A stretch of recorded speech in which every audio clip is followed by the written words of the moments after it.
Bonnie, and welcome to Hit the Books Review Wrestlemania 36, Part 1, Part 2, Night 1, Night 2. I'm your host, Ryan Nicing. With me, as always, is my co-host, Mikey Manfredi. Mikey, we're getting straight into it. The discourse is all over Twitter, and from the minimum talking about the show we've had with each other, because we like to go in blind with each other's thoughts. For the most part, with the minimum talking we had, it already feels like, Mikey, we are going to have quite the discussion and quite the varying viewpoints on most, if not all, of the matches on this goddamn card. Okay, let's just get right into it. Should we get right into it? All right. Well, first off, Mikey, how you doing, my dude? Good. Gotta check in. I just finished a quick rewatch of part 1. Considering the first night it was on, I wasn't really paying attention. Mm-hmm. I was kind of doing other things, and I had it on over there. You see my TV on the Google Hangouts. You can see my TV over there. Literally, you have WrestleMania. The WWE Network's still on. Yeah, the network's still on. That's where it was, and I was doing stuff on my laptop, so I would I had it on the background. And I would occasionally glance. So I just rewatched it this morning, so I could actually get a good, solid watch of it for a review, and it was fine. Like I said, we're gonna have our talk and our discussion based on Twitter as well. It definitely, I was sort of saying this beforehand, this definitely feels like one of, if not the most controversial WrestleManias in a very long time.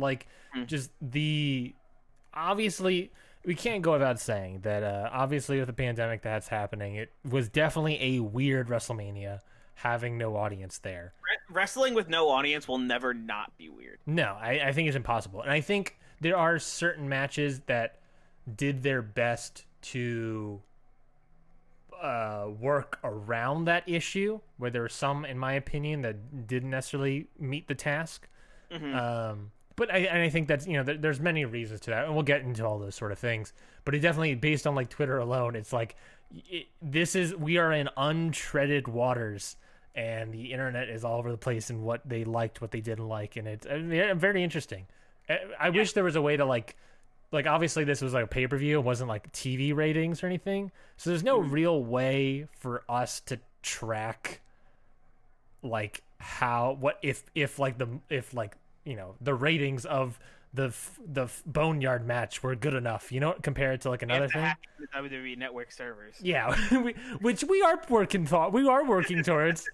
But I'm very interested because it's just the. Stay tuned for Hit the Books on WWE Network. It definitely. Oh my god, it definitely feels also that it's Rotten Tomatoes versus fan people it's if you took the Rotten Tomatoes scores of critics versus just fan scores, if that makes sense, of movies and stuff, and that's what I think is happening to this WrestleMania, where it's the critics maybe hate a lot of it and the fans love a lot of it, or vice versa or whatever.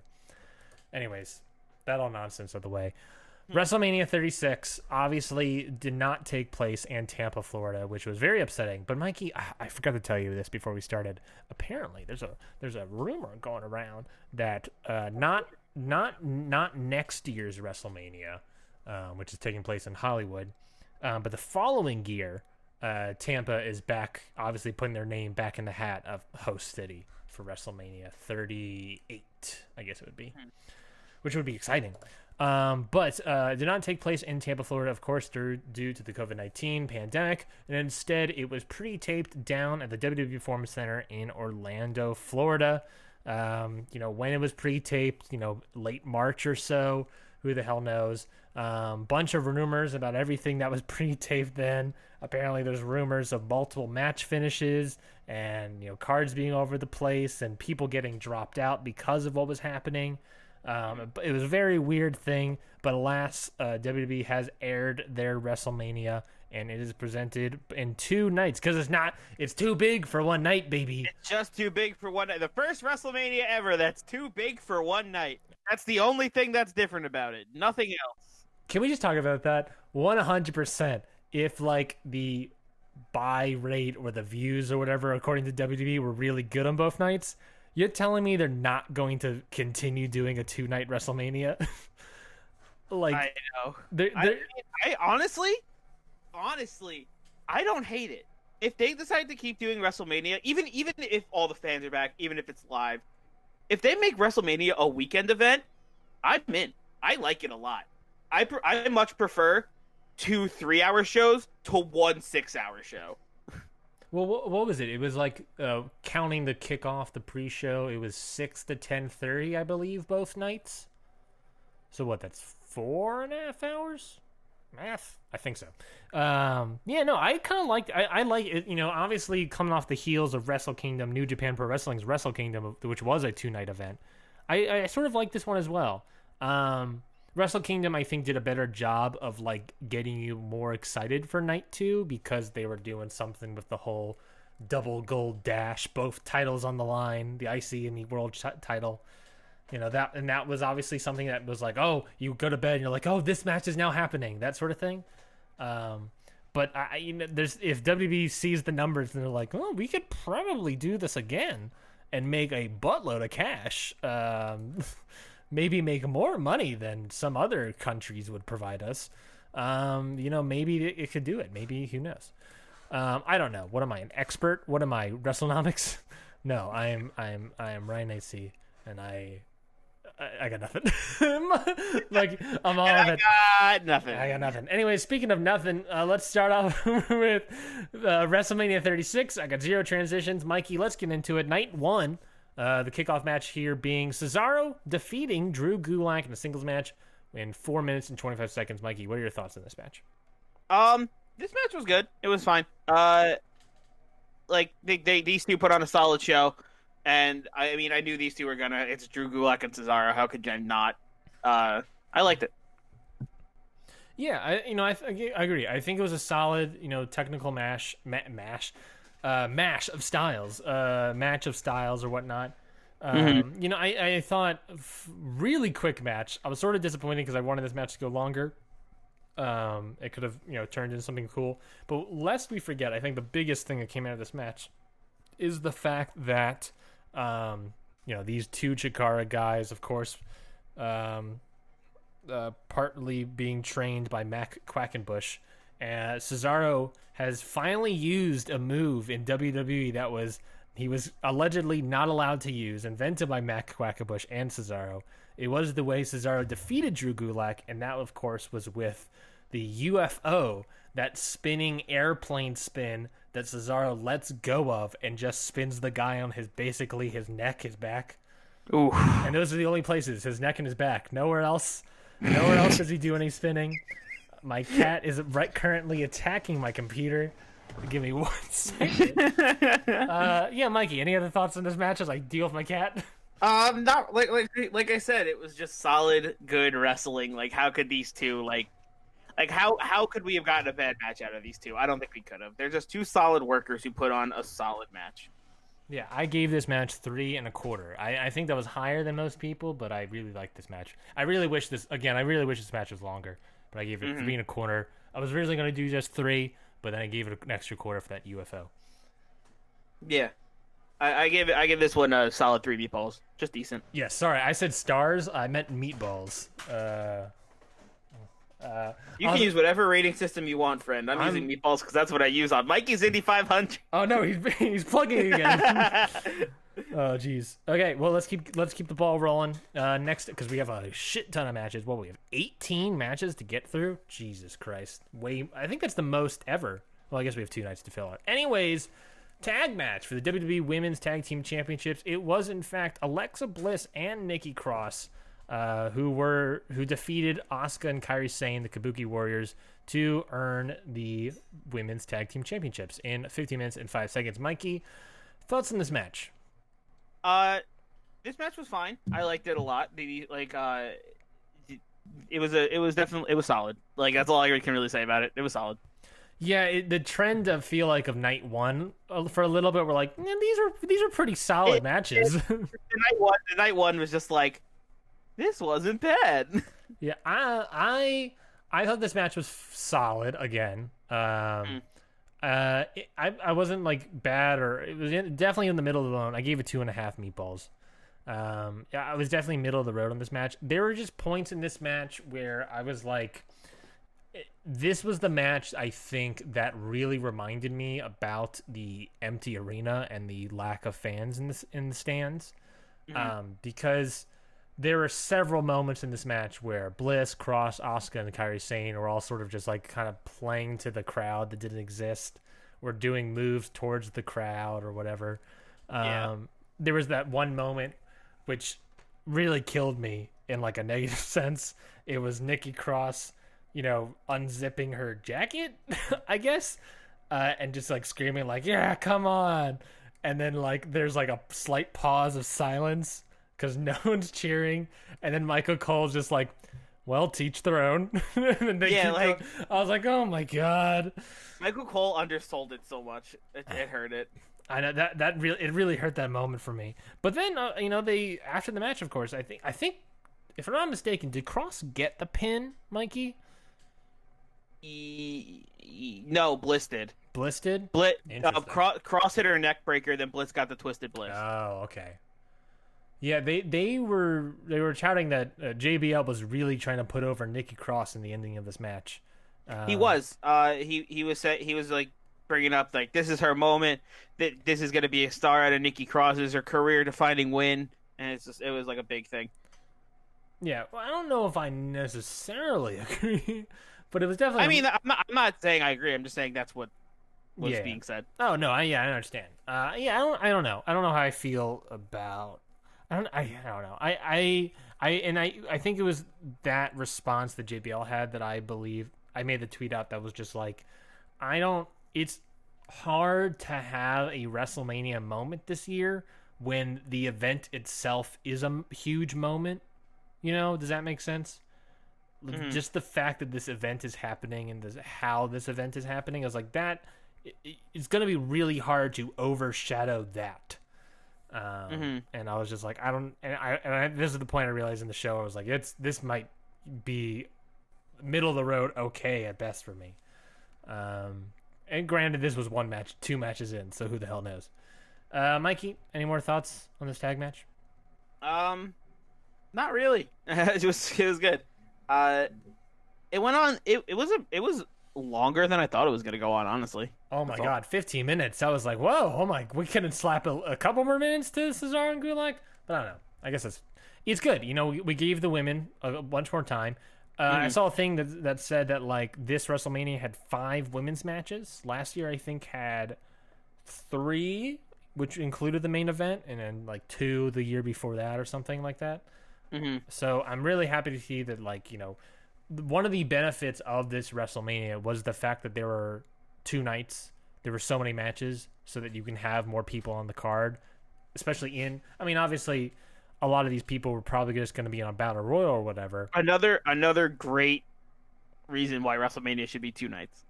That's true. Obviously I think some of these people were probably going to be in a Battle Royal. Obviously Cesaro, Gulak, Morgan, Natalia, which we'll get to. And obviously those Battle Royals didn't happen. But it's nice because like the fact that like these were 2 nights and the fact that we couldn't have a butt ton of people in the ring wrestling allowed for like more single matches to happen, which I think was very fun and interesting to do at a WrestleMania. Yeah, I agree. Let's keep moving along to the singles match, which was exactly 9 minutes. Elias defeating King Corbin. Elias winning with a roll-up, but grabbing the tights in the process. Mikey, I thought this match was... it was weird. It was really weird, and I wasn't really on board with it. It's King Corbin, my man. It's just like he's a good guy that can grab heat, but King Corbin's also started playing towards the crowd in his beginning promo, and then Elias came out he just came out and he wrestled, and the match was like okay, like it wasn't great. I didn't really like it. Elias needs a theme song. If there's gonna be no fans, you got to give Elias a theme song. Well, he had a theme song. It was no, he didn't. Oh, he 100% had a theme song. He didn't. He went. It was the guitar strum, and then he walked out to nothing. I thought I heard like a background of like Elias singing. Maybe that was him winning the match afterwards. But I swear I'm pretty sure the guitar strum hit and then he walked out to nothing, which is dumb, especially in an empty arena. Yeah. I had a theory that this match was probably not going to happen, and none of this was the plan for WrestleMania. I mean, obviously, right before... There's definitely some matches that got squeezed in there. Yeah, I'm sort of concerned because remember Jeff Hardy made a return. I think he had a match against King Corbin. I wonder if this match was originally maybe supposed to have Jeff Hardy in some capacity. Probably, right? And no, Jeff Hardy coming off an injury, maybe they were concerned, or Jeff was concerned himself. You would think a healthy Jeff Hardy would probably be at WrestleMania, but alas, no. And Elias instead was in the match, and I had the theory, Mikey, that I wonder if, I'm not happy about my theory, but I was looking at Elias's colors, of what he was wearing, and I could not help to think that the colors that Elias was wearing during this match was very similar to a famous color set of another wrestler, I was going to say two-time Hall of Famer, but one time he got kicked out, and the other time is technically hasn't happened yet. He's planned to be inducted. I could not help to think that if this match took place at WrestleMania, that we might have gotten a Hulk Hogan run-in / NWO run-in to stop King Corbin for the big pop. Mikey, you think so? Elias was wearing red and yellow, my dude. I see red and yellow, and I'm like, that's Hogan, baby.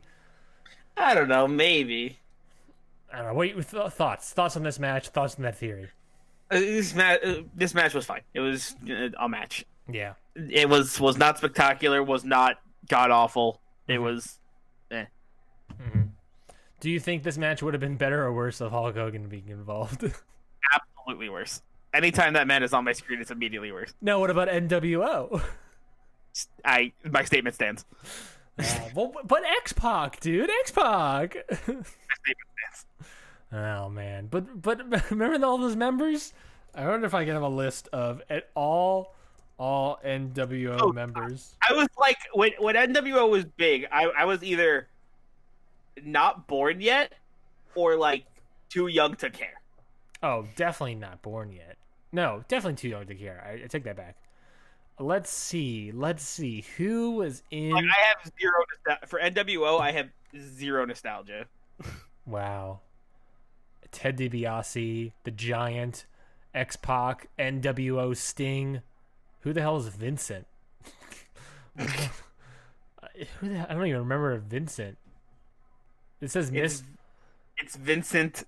Also, and then there's one that's named McMahon. Also, and then it says Miss. Their powers combined. According to this, Miss Elizabeth was in NWO way before Macho Man Randy Savage, which I think is very funny to me. Incredible. Maybe she was a valet for someone else. Maybe for Vincent. Anyway, man, are we showing our youth, showing our lack of history knowledge about the NWO and their shit ton of members? Yeah, the match was fine. I gave it 1 3/4 meatballs. I gave it 2 meatballs. It was fine. It was like it wasn't awful. Nope. It wasn't awful. Corbin was doing his heel shtick. It just and Elias wrestled. It wasn't terrible. It was just bored. I was bored. I was like, all right. And I think that's the problem with maybe a lot of WrestleMania. And it's really hard. And I keep saying this, folks, but it's really hard to separate the fact that there was no crowd from everything. But this match did in no way feel like a WrestleMania match. This felt like I would watch this on SmackDown or Raw or whatever. Yeah. That's why I was just like, Yeah, which is why I think Hulk Hogan was supposed to be involved. Let's get into a meatier conversation than Hulk Hogan. The Raw Women's Championship, which was defended by Becky Lynch against Shayna Baszler. Becky retained her title with a roll-up during not Fujiwara. The Kirifuda clutch. Kirifuda clutch, thank you, that Shayna Baszler had. 8 minutes and 30 seconds. Mikey, talk to me about this match, please. Okay. I know you have a lot of discussion about this. So, I think the match itself wasn't bad. I thought the match itself wasn't bad. These two put on a good show. These two kicked the crap out of each other. The ending was bad. Mm-hmm. It wasn't the match itself that was bad. It was the ending that was bad. Becky winning with another roll up was rough. Mhm. And I was not into it. But now, this either brings me to think that the Shayna Baszler storyline's not done, and they're going to get the big blow-off match when there's fans again, or who the fuck beats Becky? Like, if this isn't a continuation of the Shayna feud, who beats Becky now? Literally nobody. Becky has steamrolled the entire roster. If Shayna couldn't do it, who's going to do it? I mean, those are all great points, Mikey. I mean, this match, we sort of texted each other about it. It was just the fact that Becky Lynch wins the Raw Women's Championship 2 year or a year apart from each other by both defeating two MMA people with a roll up. Isn't great. Like you said, I also think the match itself was fine, but the fact that a roll up is what did it both times. It protects the MMA person, but I don't think it makes Becky look good in capacity. I think Becky looks lucky. Yeah, they're like Becky Lynch has just bested Shayna Baszler. It's like no. Becky got a lucky 1, 2, 3. Like Becky didn't like tap out Shayna Baszler or put Shayna Baszler down for the 1, 2, 3. And it was like, I mean, she did, but you know what I mean. But there was discussion online about how this was the similar finish to the Kairi Sane Shayna Baszler NXT title match, where Kairi Sane, same sort of situation, was in the chokehold, got the roll up pin. Shayna Baszler held the hold for whatever the hell, and Kairi Sane pinned her 1, 2, 3. And a lot of people are like, oh, it's the same thing, and everyone liked that finish. And it's like, no, the difference was, for me personally, is one, I believe that match was way longer.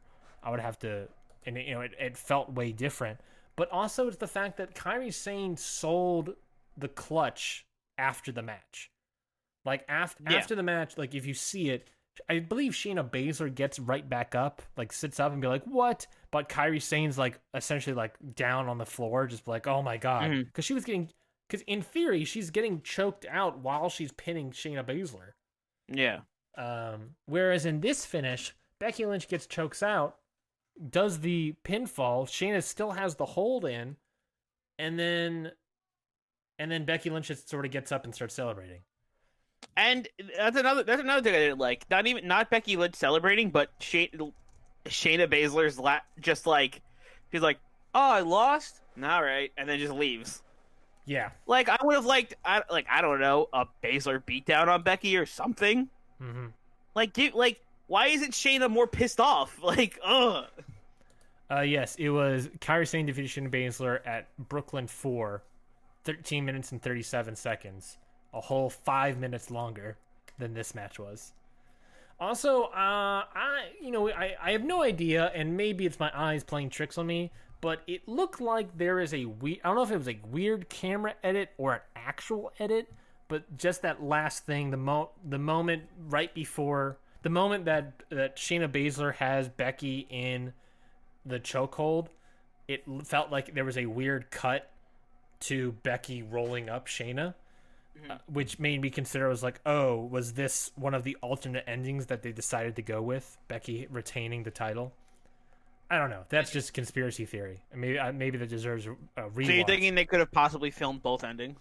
There's rumors of them filming a butt ton of alternate endings to a butt ton of matches. I would not be surprised. I would not be surprised if they filmed both and then decided later if, like, should we do Becky? Should we do Shayna?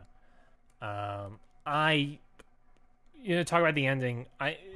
Should Becky have won? Who's next for Becky? I don't think Becky should have won.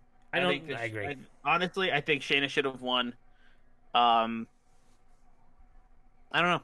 That's all. I don't know what I was going to continue with. That's all I was going to say. I think Shayna should have won. Becky needed to lose. Becky needed to lose here. Shayna Baszler needed to win here. And maybe Shayna's going to Raw. Maybe the story's going to continue. Maybe Shayna's going back down to NXT because we know that we can do now Shayna Flair. But also, who the hell, like, what? Why not do Shayna? Like, it makes Becky look good, but my fear is that, like, you can't have your champion look too good. if your champion has Which to Becky lose is right now. Yeah. Becky looks unbeatable right now, and Yes. it's like, who takes her down now? Like who's gonna come up and be like, all right, Becky, I'm gonna challenge you and win, and have people be like, yeah, you know what? They got a fighting chance.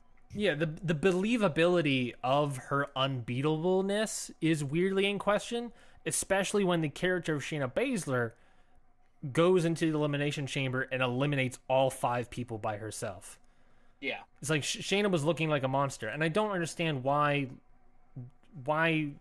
Becky losing wouldn't make her still look good, because then if she wins back the title, then she looks even better than she does now.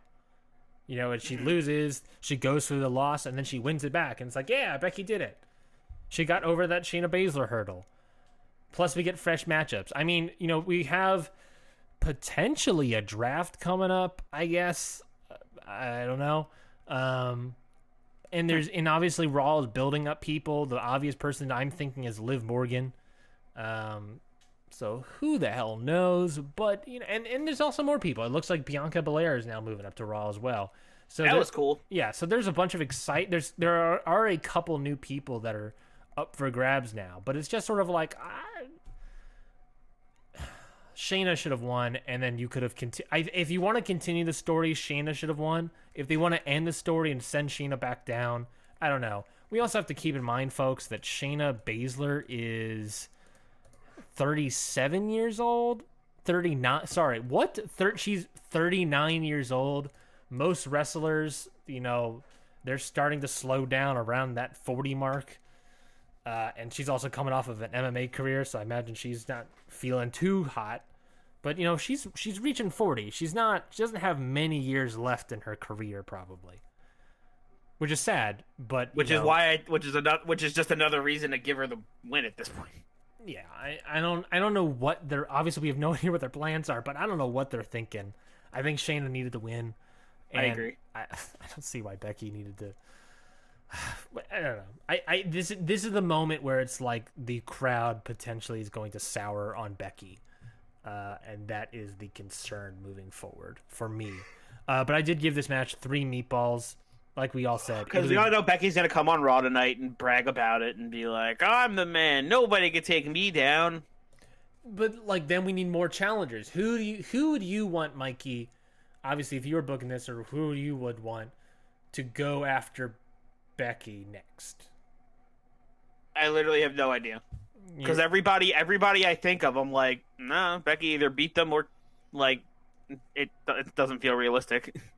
What is the possibility that the reason Shayna Baszler lost is because Ronda Rousey is returning? I mean, we know Becky can beat Ronda. It's happened before, and if Ronda comes back for the title again, it'd just be like, oh, we've seen this story before. Would you want to see Ronda? I don't want to see Ronda. No, I don't. I think that could be a big. That's what, because I'm in the camp of we've seen this story before, and last time it was not good. Yeah, I think. Well, I would be interested to see a Ronda Becky storyline that has no Charlotte Flair involved. Yeah, definitely. The Charlotte Flair being shoehorned in was not the greatest. Was rough, yeah. But the fact that you have, you know, I don't know, and then you could always have Shayna join Ronda, that sort of thing.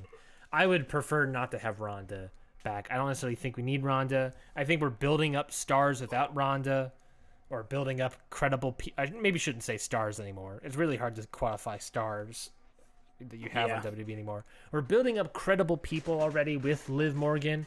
A potential matchup with Bianca Belair would be great. You know, she is the EST. So wouldn't that be the EST of RAW? I don't know. I got nothing. So there's possibilities galore. But never yet. Let's continue on. 9 minutes and 20 seconds for the Intercontinental Championship. It was the result of Sami Zayn getting the pinfall over Daniel Bryan. Hoi. That's a hoi. I don't get this match. It was Daniel Bryan beating the crap out of Sami Zayn all match, and then Sami Zayn hitting like one move and winning. Yeah. Not into it. Not into this. This is the point where I was really souring. on this WrestleMania. Don't you miss when Sami Zayn was cool? Yeah, I do. Yeah, I really miss Sami Zayn. I just miss good. Oh, Sami did we Zayn. give our meatball ratings to the last match? I said it was 3. Oh, I'm with you there. Okay. Because like I said, the match itself was fine. The ending end was sour. took away from me. Yeah. Yeah, there was an incredible Twitter thread on Twitter. I can't find it, so I can't shout the person out properly. But there was an incredible Twitter thread that went through each one of Sami Zayn's signature moves. You know, the diving through the ring post DDT, the Blue Thunder Bomb, my favorite one, the fucking diving tornado DDT, the Tope con Hilo. Mm-hmm. All these moves basically said when the last time Sami Zayn has used it, and basically saying that Sami Zayn doesn't have any moves left. All he does is just slapping, punching, kicking, and then like the haluva kick, and like that's it. That's all the moves he has. He doesn't have any of his flashy stuff anymore. And this match was prevalent. This match obviously was Daniel Bryan beating down Sami Zayn over and over again for several minutes. Welcome Kat onto the laptop. Oh man, he is just plopping down. Oh man, Kat. Okay, anyways, continuing on, forging ahead. Yeah, it was not anything I was particularly fond of. You and I are fans of Sami Zayn, or at least the former Sami Zayn. And this match to me has never been more prevalent that this man is a shell of the former Sami Zayn, and maybe I need to give up on that because it does not appear that he is coming back anytime soon. No, he needs something to really. He needs something big to bring him back, and I don't think this is it.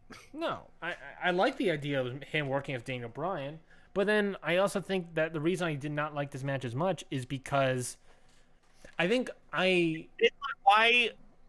Like we see how much.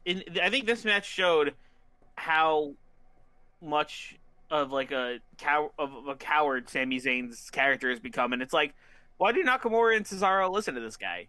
Like why are they still protecting him if he's just gonna be a bitch all match and run away from Daniel Bryan and never like why? How does he have people to back him up ever? Yeah, I'm confused. I'm confused by the reasoning behind the Artist Collective. Just besides that they're called the Artist Collective and they can do that. Yeah, I was going to say was that like this match has never been more prevalent to me about like why I need to forget the Sami Zayn of old and just sort of, I don't want to say embrace, but at least acknowledge this new Sami Zayn and be like, this is just who he is. He's just a chicken shit heel. That's all he is. You know, he's nothing more. We're not going to get, 5-star matches out of this guy anymore. He doesn't, I don't know if it's the guy Sami Zayn or the character Sami Zayn, but this guy does not seem to care, about what's happening. He's just going out there cutting promos and doing stuff. Based on his Twitter, it doesn't feel like he cares. He's got bigger fish to fry, I guess, happening, what's in the world and stuff. But, I hope the best for Sami Zayn.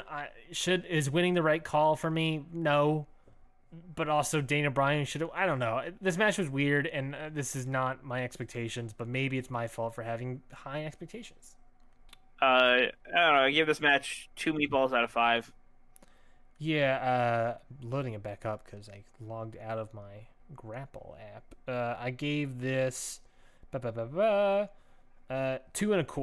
meatballs out of 5. Yeah, like I said, like it's just sort of like it was fine. I don't remember any spots. I should say I do need to give.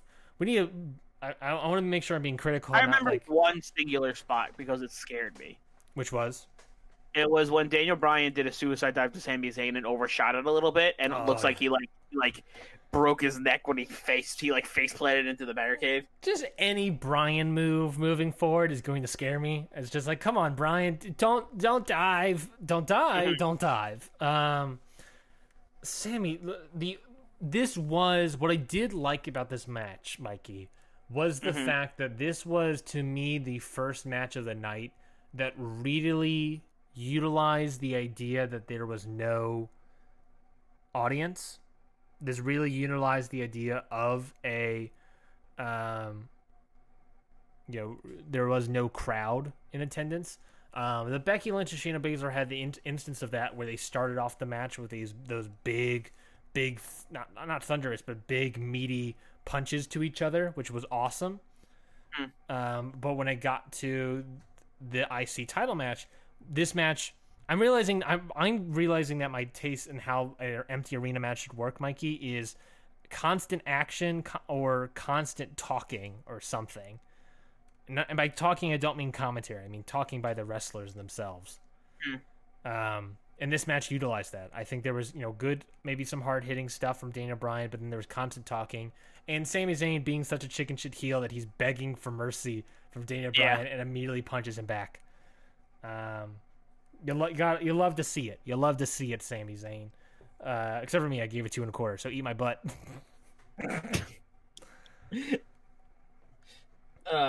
My cat is taken to attack me now at this desk. I see that. Yeah, he's attacking me. Oh, I am playing a Fistwalla, so maybe I should stop that. Moving along, Mikey, we have the triple threat ladder match for the WWE SmackDown Tag Team Championships. That's right. Tag Team Championships with individual superstars John Morrison retaining against Jimmy Uso and Kofi Kingston. I didn't hate this.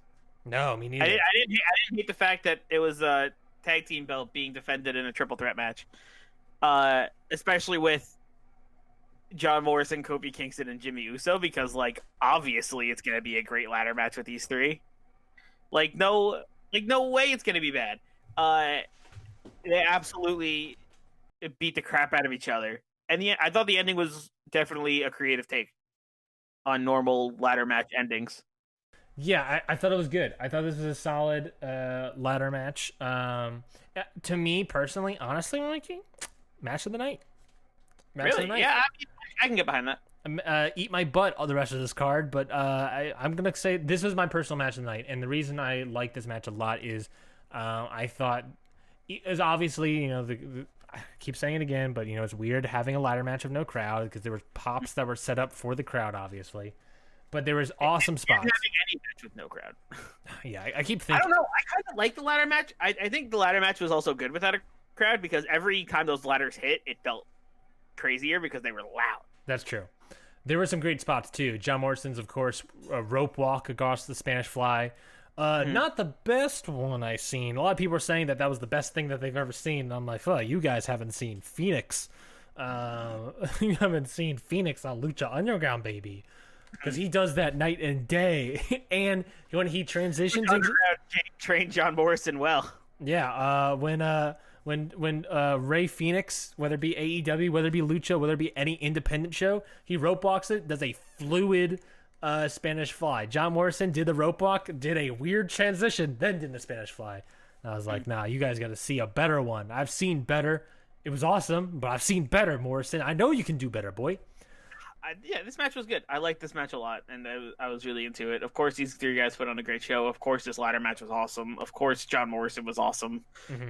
And speaking of boy, Mikey, I have to shout out Jimmy Uso being like, just being to Kofi, being like, "I flatten your face like a pancake, boy." Yeah, I like the talk. I like the ring talk between the Uso and Kingston. I thought that was cool because especially the one where Kofi kicked the crap out of him right after he said, "I know you got hard, Uso," and he just kicks the crap out of him. Mm-hmm. He's like, great. But I gotta win. This is about the titles. That was really, really good. He's like, I gotta win. You could tell that these two had a lot of respect for each other, and it was awesome. Yeah. I really like it. I think, and this again, what I'm talking about is like if you're gonna do empty arena matches, you need up on the trash talk to each other. Which they definitely did in this match. I like for example, I feel like a Young Bucks match is going to be crazy empty arena style because they talk all the time. They talk all the time, and it's like just put them in an empty arena. They're going to utilize that space. My favorite is when they just go goodbye. Goodbye. You're dead. You're dead. Yeah, no, this is great. I thought personally this is my match of the night. It wasn't a blow away great match for me. It wasn't my match of the weekend. But for part 1, night 1, this was my personal match of the night, Mikey. I think I gave this 3 1/4. Let me double check that. 3.5. 3.5 stars is what I gave it. Yeah, I also gave this one 3.5. 3.5 meatballs. It was good. It was a really, really good showing. Really, really good match. It was, like I said, I personally wasn't a huge fan. I would say meh to good on the first 5 matches. It wasn't until this point where I was like, okay, now we're getting Summer WrestleMania. Mm-hmm. I was getting to it. Speaking of getting to it, let's move on to the Kevin Owens against Seth Rollins in what was a match that ended with a ring bell to the head from Seth Rollins to Kevin Owens, but then restarted or recontinued into a no disqualification match. Mikey, as a fan of Kevin Owens, what do you have to say about what do you have to say for yourself? I like this pop. I like this match a lot, actually. I was really into this one. Mm-hmm. I thought these two beat the crap out of each other. They both upped the trash talk as much as they can. You could tell that these two definitely hated each other and wanted to beat the absolute crap out of each other. And then when Kevin Owens called out and he was like, all right, fine, you wanted it that way? No DQ, bring it back. And Rollins was like, all right, fine, fucking, you got it. We'll beat the shit out of each other. We could do this. And then that's exactly what they did.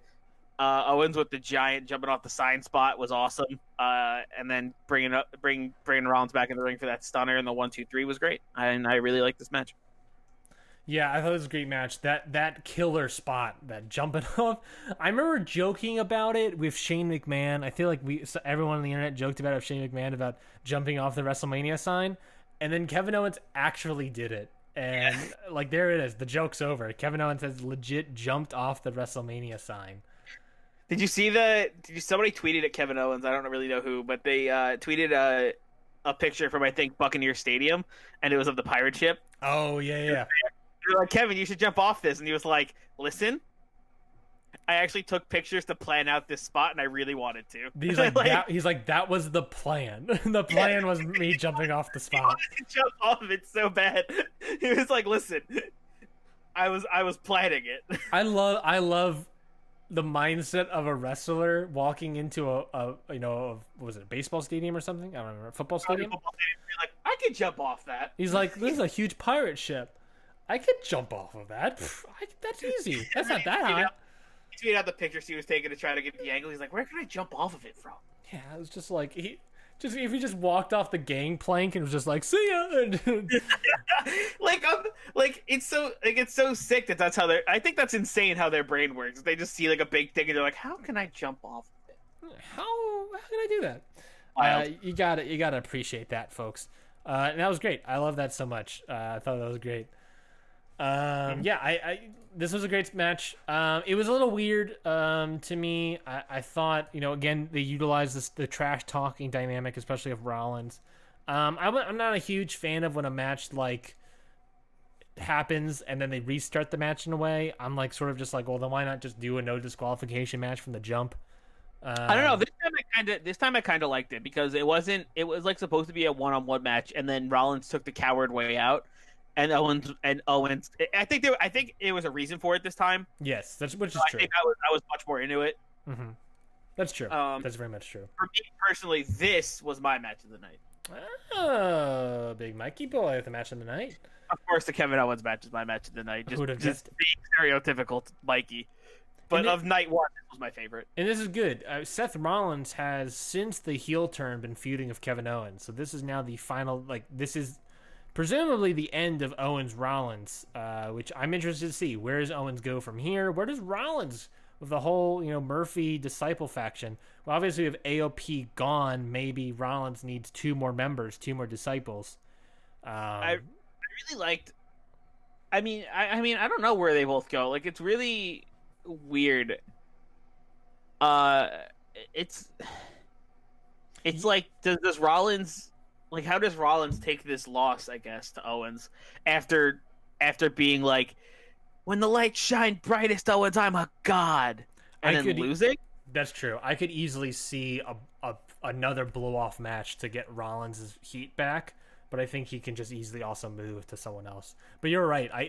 He lost when he was saying that I'm a wrestling god at WrestleMania. Like when that was my favorite line of the whole thing. Oh yeah. Like right before the suicide dive, and Rollins just yelled, when the lights shine brightest, I'm a god. I was like, hell yeah. Seth Rollins is great. He's a great guy, and I'm excited. I'm excited to see. Again, I feel like we have a draft around the corner. Wouldn't be surprised. They easily should and can. Yeah, I mean they had the draft when they moved to Fox, so like maybe. But if you have if you're in the middle of a pandemic and you need 2 TV shows, you can easily do that TV show with no wrestlers at all. And that is a week's worth of content right out the bag. You're absolutely correct.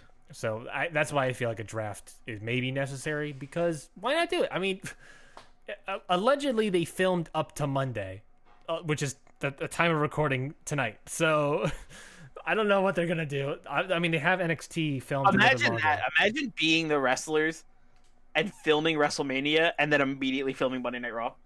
True, and also I feel like you need to. How wild of an experience must that have been? I feel like you also should do a draft, because that gives you a week's worth of content that you don't need wrestlers for. You can really just do green screen conference room area, and we find out the results or whatever, right? You don't need really wrestlers or matches for those shows. Yeah. And what that can do is that buys you a week's worth of time to find a location and film a bunch of matches for more Raws and SmackDowns. Yeah. So maybe that's all the more reason why they should consider doing a draft if they're not. But let's move on to the next match. Braun Strowman defeated Goldberg to finally win the Universal Championship, the one title that has been out of his grasp for centuries, in a match that took 2 minutes and 10 seconds. 4 spears and 4 running splashes. What was it? What's his power slam? Running power. 4 running power slams later, Braun Strowman wins. Mikey, thoughts on this match? I know I got a text message from you about this match immediately following it, I believe. Do you want to read out that text message? Did I text you after this match? Yes, you did. I'll say it. You texted me in all caps, "Fuck Goldberg," and I was like, I see. I see how Mikey's true allegiances lie. I forgot I did that. Yeah, immediately after this match, I just texted Ryan, "Fuck Goldberg," and I saw that. So I missed this match originally, and I had to go handle something in my house. I'm so sorry. I actually that wasn't really a spoiler, I guess. It was a spoiler. You texted me that, I thought Goldberg retained, and that's like why you were texting it. And Braun won. For me, that was like yeah, fuck you, Goldberg. But I guess it could have been taken as fuck Goldberg. Like. Yeah, there's more. Yeah, I thought it was gonna be like a classic Mikey being like, fuck this guy for winning. I've got to see 5 more years of Goldberg. No, more like, yeah, fuck Goldberg. You're like, yeah. I love that. The king is dead. The king is dead. Mikey the anarchist at large. You love to see it, folks. Mikey, obviously it's not an easy match to talk about or rate because it's 2 minutes long, whatever. But on the Goldberg scale of Goldberg's short matches that are like this, of all the Goldberg matches you have seen, what were your thoughts compared to those? Because when I rate exact fucking same. When I rate Goldberg matches, I don't rate them like I would rate squash matches.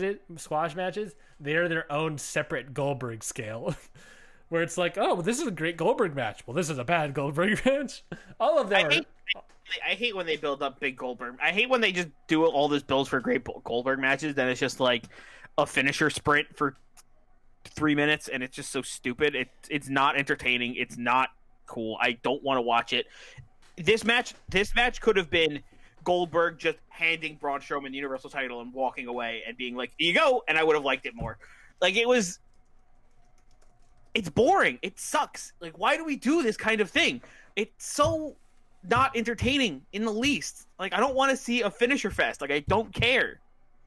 Yeah, I sort of talked about it before, but maybe we should brush up on our WCW. Contradict the review later, but who cares about a finisher fest? I mean, dude, we talked about this before. That is what Goldberg is. That is what Goldberg has always been. There was moments I remember in WCW where Goldberg did a 10-minute match or 15-minute match or whatever, and it was bad. And it was a bad match because Goldberg can't actually wrestle. Weird. Who would have guessed? You seem upset about the fact that a huge star can't wrestle. This huge, gigantic star, they're like, oh, it's the unbeatable Goldberg. Who's going to beat Goldberg? It's like, He can't wrestle, and he's 50 fucking years old. He walks the WrestleMania ramp and he gets tired. Luckily, there was no good thing there was no big ramp this time, or else this would have been worse somehow. If this was like a real WrestleMania stage, we would have probably gotten off spear out of him, and then he would have been like exhausted. Yeah, I think for Goldberg, personally, I was sort of disappointed in this match. I don't think it was the best. I mean, to be fair, this match was originally supposed to be Roman Reigns, so who knows what that match could have been, and they basically had to change it. So replace 4 power slams with 4 Superman punches and a spear. We don't know that. We don't know that was the direct change. No. You absolutely fucking know that. Oh, jeez. It was just going to be spear versus spear. So it was going to be Goldberg spears Roman a bunch of times. Roman kicks out every time. Superman punch. Another Superman punch. He spears him. 1, 2, 3. Roman's the Universal Champion. Oh my god. And literally no one's just shocked. Mikey, how do you feel about Braun Strowman winning the Universal Championship finally? I don't hate it. You don't hate it? Oh, now this is the point where I'm going to definitely fight on. Talk to me. Why don't you hate... What do you like about Braun Strowman winning? I like Braun as a competitor. I like Braun as a wrestler. I like when Braun was a monster. I think that him having this title might bring back that like monster persona and not this stupid comedy like what the heck is Braun Strowman weird thing we had I think we might go back to a more serious Braun Strowman now that he has the title, and I'm very excited to see that because I like Braun Strowman when he's serious. But as a person, Braun Strowman can suck a dick. Wow. No, yeah, I mean, I don't like Braun Strowman as a person. According to Twitter, he's did a lot of shitty stuff on Twitter. Don't like it. Braun Strowman as a wrestler. I've talked about it several times. Braun Strowman as a character, dead. This is not the Braun Strowman of yesteryear when he was feuding with Roman Reigns. We've gone through years of comedy Braun Strowman, which I'm not a fan of personally. And I could go without that. And honestly, I think that'll be good for him. I think it'll put it back in a more serious light. That's the hope. The hope is that obviously maybe the idea, of course, was eventually do a Braun Strowman Roman Reigns feud if Roman Reigns won the Universal Championship, you know. And now we could do it. It's the other way. Yeah, and Roman going after the title, which Vince McMahon fucking cannot get enough of. Yes. Well, I disagree with that. I think Roman should go for the Universal Championship. I think he should have won it today. He's probably gonna.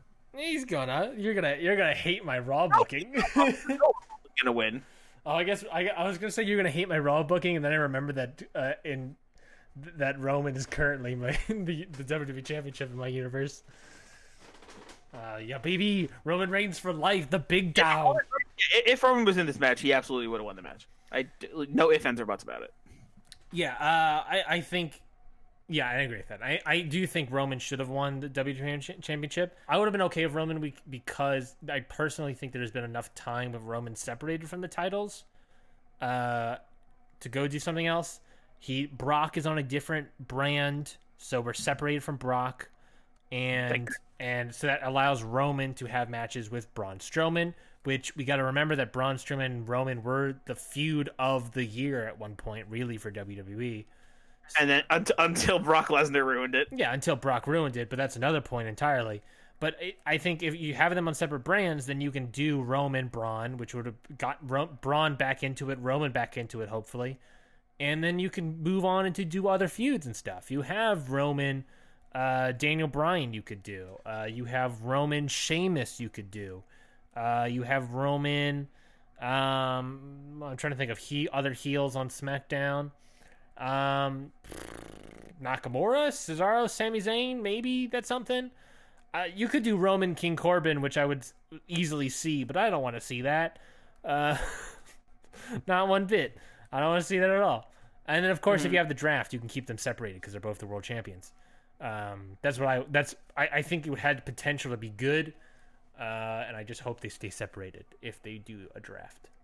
Well, let's get to this part that Mikey really wanted to get to, and that, of course, was the Boneyard match between The Undertaker and AJ Styles, a 19-minute straight-to-DVD movie that starred Luke Gallows and Carl Anderson and a bunch of non-penis druids. It's not the Dark Order. Did you see that Evil Uno actually tweeted that out? He's like, "That's not us." He's like, "Hey, that's not me. That's not me. That's not me. That's not me. I don't know who those guys are." I thought that was really funny. Yeah. What do you think? What do you think of the Boneyard match? This is I liked it a lot. One of the more controversial moments of this WrestleMania that we sort of talked about. I liked it a lot. I was really into it. I was thoroughly sports entertained by it. Mm-hmm. I thought it was really cool. I think it made Undertaker look like a badass. I missed Undertaker looking like... I used to think Undertaker was the biggest, like, most powerful, dynamic force in the industry. And then for a while, it was just like, oh, another Undertaker match. Another Undertaker match. Like, it just started becoming a snooze fest because he just started, like... he started losing it in the ring. And that's I mean, it's expected. He's getting old. Like, it's understandable. Like, I don't expect him to be going 45-minute matches anymore. Like, I get it. Which is why I think this was really good for him, because it was in his element, so it like brought back like the classic, like, yeah, this is Undertaker, all right, like a graveyard, burying people, druids in this match, this rules. Like, he rode the motorcycle in. It was like, hell yeah, dude, American badass. Hell yeah, he's back, man. This is Undertaker. And then he like. The moment where he was in the grave and he showed up behind, he like magically appeared behind AJ, like that was sick. It brought me back to like when he used to like do the lightning strike and just disappear. I was like, yeah, this is the Undertaker I loved, like the magic Undertaker. Yeah. I think that's why I think this was really good. Like, pre-taped matches are really good for him because you could do the editing tricks and be like, yeah, look at him, he can make fire happen and teleport. And The Undertaker, like, it was cool. I liked it a lot. I enjoyed the Boneyard match. Like I already said, it wasn't my match of the night or whatever, but it was different. It was very reminiscent. And I would not be surprised if Jeremy Borash was a part of this filming, but it was very reminiscent of all the final deletions. That's what my brain immediately went to. I was like, final deletion, stuff like that. Lucha Underground, even. Which is, if you're a fan of those things, then I get why you would like this, because it really felt like that. And you're right. I think this was the perfect match to hide the many weaknesses of Undertaker, but give off the feel of Undertaker. We talk about the John Cena match was very, very short, and it definitely felt... We'll get to that later. We'll get to that. No, we'll get to that thing. No, I'm not talking about that John Cena match. I'm talking about the John Cena Undertaker match from New Orleans, the squash match, where it definitely brought Undertaker back into like what he was, but it was still weird because he was like we saw him retire essentially, or what we thought was a retirement. I thought this was it. If they were trying to bring Undertaker back and like make him look like a badass again, this was it. This is a way a reinvention, a way to reinvigorate and reinvent the wheel to continue having Undertaker matches moving forward. If he so chooses, he could easily end here. We all said the same thing in Orlando a couple years ago when he had the Roman Reigns match. He could easily end his career here if he so chooses. So I actually think this might be it, because of the way they filmed the match. Undertaker used to be Undertaker is associated usually with like darkness and the lights going out and like the arena going dark and him being the only thing like there, and like darkness and like hell and stuff like that, right? Mm-hmm. But during this filming, they portrayed him in a lot of light. Like, they were like when he was rolling up, he had the really bright headlight on his motorcycle. When he appeared behind AJ, there was a really bright light behind him. Mm-hmm. When he was leaving again, it was the really bright light, and like there was a lot of bright lights on Undertaker in this match, which made me think like instead of him being like stuck in hell and being like hell, he's like ascended finally. Oh, interesting theory. and it's like that's what the light is. It's like him going into the light is like him retiring from WWE, and then going back on the road. Exactly. You know, going back and on then the road. Doing the last like this, setting it on fire. His logo appearing on the house, and then him riding away. It was the perfect ending to an Undertaker career. I think the Roman Reigns Orlando match could have been, but it obviously felt weird, and I think the Mark Calloway as a person, sort of watching a little bit of that teaser of the documentary, the limited series documentary, which I can't wait to watch, it definitely felt like that was a disappointment to Mark Calloway, the person, and he's like, everyone felt like I was nothing or whatever, and I looked really sad, which he did. He did. You can't mistake that. But you know, this, and then you had the next New Orleans match, which was fine. Like it was like the squash match, and it felt a little bit, but it was still weird. And then I don't remember what last year was at all. Did he have a match? I'm trying to. Surely. I don't know if he did. Surely he had a match. 35? Maybe he did it. I don't think he did. I guess he did. I had a whole watch party for that, and I don't think he had a 35 match. No, yeah, he didn't have a match. Interesting. I thought he did or something. Either way, point moving forward, I thought it was good. I think this is a good way, like we said. I think this would be a perfect moment for Undertaker to go out on the high note that he deserves. On the other hand, this is a great way to reinvigorate the character of Undertaker. You're talking about reinventing a little bit. This is a great way. A lot of people talked about it. This would be a great way to finally be able to do the Undertaker Sting dream match. Obviously, you can do a body double for Sting at some points. To protect your neck. But yeah, there's money to be had here. But I would love if this was also the last match of Undertaker. I agree. I think this would be a great send off. The way he rode away, and the way that, like I said, the way they portrayed him in like coming out of the light instead of coming out of the dark was really interesting. When I first originally watched this match, I wasn't a huge fan of it, but the more I contemplate it, the more I'm like, yeah, it was good. I liked it. It was good. It was, for that final deletion Lucha Underground stuff, it was like it's weird. It's really weird, and I'm not like. Of course, I question, like we talk all this stuff. I have that question in my mind of like if this was always the plan for WrestleMania to do a Boneyard match, or if it was going to be a live wrestling match. If it was going to be a live WrestleMania match, I'm not glad this all happened, but I'm glad it shook out the way it did because this was better. I think this was better than any live match Undertaker was going to do could have been. Which is true. I mean, that could have gone either way. I mean, you got AJ Styles in there, so I'm never going to assume. I mean, AJ Styles put out a huge, amazing match of Shane McMahon, so I'm never going to not question that. But yeah, you're right. I think this, like we said, this hid many of Undertaker's flaws. Especially, not saying flaws. His weakness isn't his age, really is what it is. His lack of mobility, and I think this was a great way to get around that. I mean, will we see more of it? Maybe, but I would be okay with not. I hope so. I gave it 3 and a quarter. I hope we see more matches like this. I hope we see more like pre-taped, off the wall matches like this. We'll get to that conversation, Mikey. I gave this match 3 and a quarter, and just for semantics' sake. Braun Strowman Goldberg, I gave 2, not meatballs. I gave Braun Strowman and Goldberg 2 Goldbergs out of 5 Goldbergs. Oh shit! You dropped your pop filters because you're laughing too hard. Well, it just fell. It just fell off. Hold on, let me fix this before. You're fine. So I gave Goldberg Strowman. I gave the Mikey rating of 5. Who gives a shits?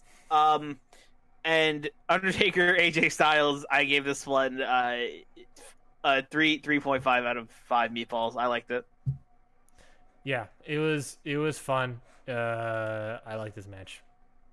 Do I want to see more of it? I don't know. This is the conversation for a later day, and we're getting to that later day because it's now part 2 of WrestleMania, baby. Night 2 of WrestleMania, baby. Let's get to it. Talking about night 2 a little bit, Mikey. Well, maybe this is the ending conversation, but I want to get to it first. Did you, in a broad sense, enjoy night 1 or night 2 more, or do you even think they're comparable? Night 2, and it's not even close. Really? I like night 2 much better, and it wasn't even close. Not even remotely close. I think I agree. I don't know if it's close or not close. I think it's actually. I don't know. I think this match had a lot of highlights, but I think this card had a lot of lowlights. So personally, this one to this card for me felt more like WrestleMania. Night one felt like it could have been any fucking pay-per-view, and I've been like, yeah, that makes sense. The first half of night one, I 100% agree. Any of this stuff could have been a Raw or SmackDown match. It could have been a Raw, SmackDown, or literally like it could have been like Backlash for all I gave a shit. Like it didn't feel mania, like very big. It didn't feel like Mania. I think night 2 felt much more like WrestleMania. Yeah. Well, let's get into it. Night 2 of WrestleMania, of course, started off with the pre-show match, which was Liv Morgan defeating Natalya in 6 minutes and 25 seconds. Like, you talk about the feel of WrestleMania, and where I'm happy is that these women got the chance to have a singles match on WrestleMania, even though it may have been the kickoff or whatever. This match, again, it didn't necessarily, to me, like some of the other matches before, didn't necessarily have that WrestleMania feel to me, that special limelight. But it had that this felt like a normal match, but it was still fine. I gave it 2 meatballs. It was like a fun match. They're really hyping up Morgan. Really hyping up Liv Morgan for something, which makes her getting the win here makes me think, one, Liv Morgan was probably going to win the women's battle royal this year, and 2, Liv Morgan could maybe be the next competitor to Becky Lynch. I don't know. What do you think about this whole thing? What are your takes? I liked it. I liked it a lot. I think Liv Morgan's gonna need a lot more work at this, especially now that Shayna lost. I think if they were trying to build Liv Morgan to Becky, I think she's gonna need a lot more work still. But I think this is a good start. I think Liv Morgan knocking off Natalya at WrestleMania is a big capstone and a big feather in her cap. I think it's a good start to building her up to Becky levels, and this match was decent. Yeah, it was a decent match. It was a fine opener. Like we said, it was just good enough to be on the pre-show. Like I said, gave it 2 meatballs. Yeah, I gave this one 2 meatballs as well. Let's move right along to the opener. Honestly, surprising opener, but glad it opened. The singles match for the NXT Women's Championship. Charlotte Flair defeating Rhea Ripley by submission. By that biggest swerve of WrestleMania for me, easy. Say it again. The biggest swerve. This was the biggest swerve. I did not expect this. Really? I think the biggest swerve to me was the Lynch Baszler more than this one. That's fair. But this, because I'm also I'm never gonna count out Charlotte Flair, honestly. For me, I thought Ripley was definitely gonna. The way they've been putting over Ripley, I thought she was definitely gonna get a win here. So I got bored before. Do you know when Charlotte Flair's last singles loss was in a one-on-one match? I can look it up for you. I have 25th, 2019. It was in 2019. He hasn't had a singles loss in months. Really? They're protecting her, dude. I mean, also she was doing a lot of stuff of like not wrestling and things. It was against Asuka.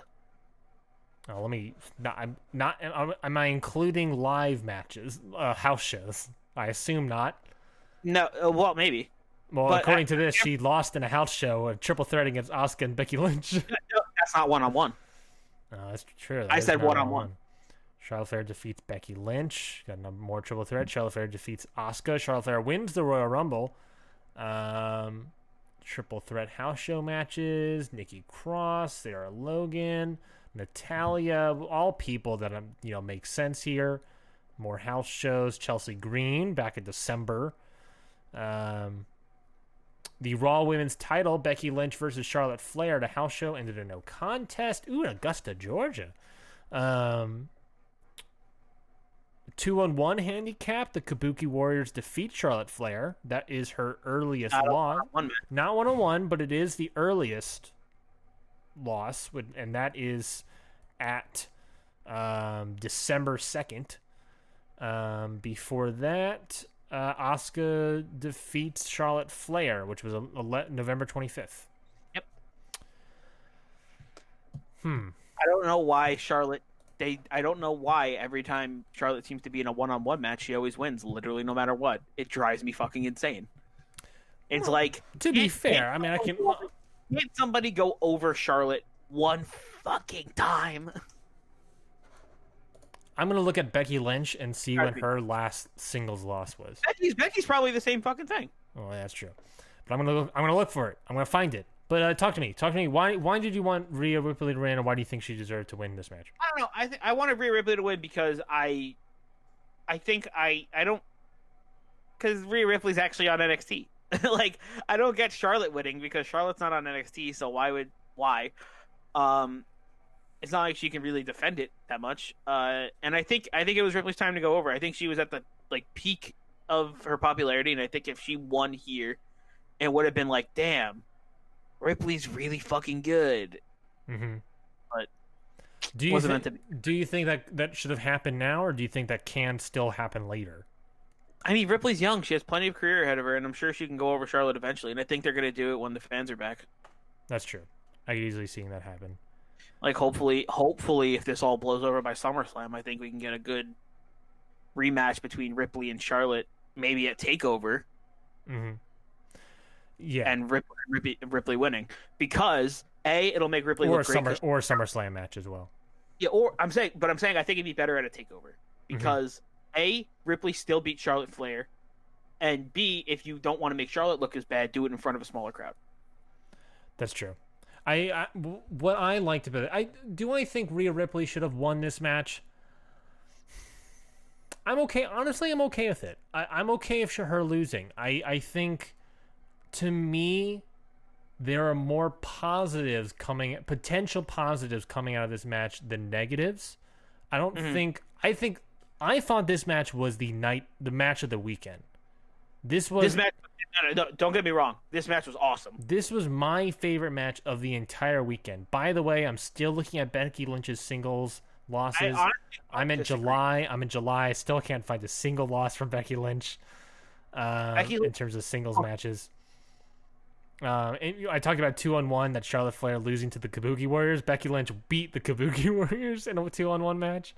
Lynch is fucking untouchable right now. Yeah, I'm all the way back to May of 2019 and haven't found anything. I'm gonna give up. Yeah, I think Rhea Ripley is fine. I think her losing doesn't hurt her. Becky's last loss was probably that last match against Asuka at Royal Rumble, right? Last year? Yes, I believe that is probably correct. Unless there was something that happened early in 2019. Yeah, I'm okay with Rhea Ripley not winning. In fact, losing. Like I said, I think there's more positives. I think Rhea Ripley is fine. I think because of how the match went, I think she's protected. You protect her by doing, she didn't lose by a fluke. She was attacked by Charlotte Flair a couple weeks ago. The knee was hurt going into this match, and the knee was constantly worked on throughout the match. I think it's, in a way, kind of protects Rhea Ripley, and I think she looked good coming out of it. Charlotte Flair winning, I think there are tons of potential for that. You look at that NXT women's roster, man, and it is stacked to the tens. And just adding Charlotte Flair in there, you could talk about NXT versus AEW. Maybe they'll pop a rating or whatever, but I don't think it's about that. I think you have the potential of Io Shirai versus Flair, Candice LeRae versus Flair, Tegan Nox versus Flair. I think there's so many potential amazing matches to Candice LeRae versus Flair, and I was just like, huh. Yeah, exactly. It's like there's too many potential matches with Flair holding the title more than Rhea Ripley, and I also think Flair needed a refresher. She was getting stale on the main roster. I think her going to NXT helps. And I say that, but there is a recent interview apparently where Charlotte Flair has stated that she's willing to defend this title on the main roster as well, along with NXT, and be like a floater between the two brands, which is fine. I'm not completely happy about that, but maybe that means we have more NXT women's stars that can pop up on a Raw or a SmackDown, or in for a pay-per-view or something. That could be exciting. That could be a way to showcase more women showcase more women, not just more women wrestlers, but also more women. You get an additional title match out of that. I think there's more possibilities with that, and I think I like it. I thought this match was amazing. Talking about the match itself, I thought this match was great. I thought the constant agonizing screaming pain that Rhea Ripley was showcasing, and just Flair trash talking her the entire time, worked very well. I thought the selling was great. It felt similar, but way better than the Sami Zayn Daniel Bryan, where it felt like you were watching someone get methodically beaten down, and just see the pain and everything. It felt like you were voyeuristically watching it and not remember watching like a sports entertainment thing, if that makes sense. Mm. Like, I really liked that. I thought that it got me into the match. I thought this was great. Match of the weekend. I gave it 4 meatballs. I gave it 4 out of 5 meatballs. I thought this was a great match. If any match, I would be like, you got to watch this one because I thought it was great. I give this one 4.25 out of 5 meatballs. I thought it was great. I was really into it. Also, I'm not gonna lie. As much as I wanted Rhea to win, belt does look really good. The gold does look really good on the Queen. She's the Queen. She's the Queen, and I'm telling you, actual like gold though this time. That's that's also true. And it just be red. Yeah, that's also true. And you can't forget, Mikey, this Wednesday at the time of recording is that NXT Women's Ladder match where we will officially find out who is the #1 contender for that NXT title. Mm-hmm. We will know who is challenging Charlotte Flair next. We'll start winning. It's going to be like Charlotte's going to be the Intercontinental Champion. Charlotte's going to be the United States Champion. Charlotte's going to be Universal Champion. I want to see Charlotte Flair, but with like that Ultimo Dragon picture where she has every title. She has like 12 titles on her, and she's just like, yeah, I'm Charlotte Flair, bitch. What are you going to do about it? I was like, dang it. She's right. What am I going to do about it? Let's keep moving along. Let's move on to Aleister Black defeating Bobby Lashley in a singles match, 7 minutes, 20 seconds with the Black Mass. It's fine. I like how Mikey doesn't really come in with takes. He comes in with like, yeah, it's fine. Aleister Black used to be so cool and have such amazing matches with amazing competitors, and now it's just like, who can he kick? It's like, Bobby Lashley? Yeah, kick him. This random jobber? Yeah, kick him. Let's just keep throwing people for Aleister Black to kick in 5-minute matches. Like, come on, give me a good Aleister Black match. Give me Aleister Black versus Andrade again. That match was so good. Yeah, I wonder... How giving me Aleister Black versus people I don't give a shit about? Yeah, I keep hearing that Aleister Black is like one of Paul Heyman's favorite wrestlers right now, and he really wants to do something special with Aleister Black, but it's like sort of and again, hands in the air, it's the same sort of thing. There's a pandemic happening, all that shit got thrown out the window. Maybe it could have been Black versus Andrade for the U.S. title. That could have been great, but we all... Give me that feud. Give me that feud. And we all sort of had an awesome feud for the NXT title. Give me that feud. Yeah, but it was probably going to be Rey Mysterio and Humberto Carrillo in some capacity instead. Let's be honest. Which I'm fine with. I also would have loved that match. But it's sort of... It feels like Black is just in jobber hell in the sense that he's just doing squash matches all the time. And I think it's, at this point, Paul Heyman, you got to sort of get off the pot. You got to do something with Aleister Black. You got to have him, maybe Andrade comes back. You were doing the Andrade, Humberto, Angel Garza, Rey Mysterio, I guess now Austin Theory stuff for a long time. And obviously that gets maybe thrown out the window because of the pandemic. You got to flash that card. But, now it's like you got to do something with Black. He's got to start going after a title or something, or being in another meaningful feud. His last big feud was against Buddy Murphy, I believe. Mm-hmm.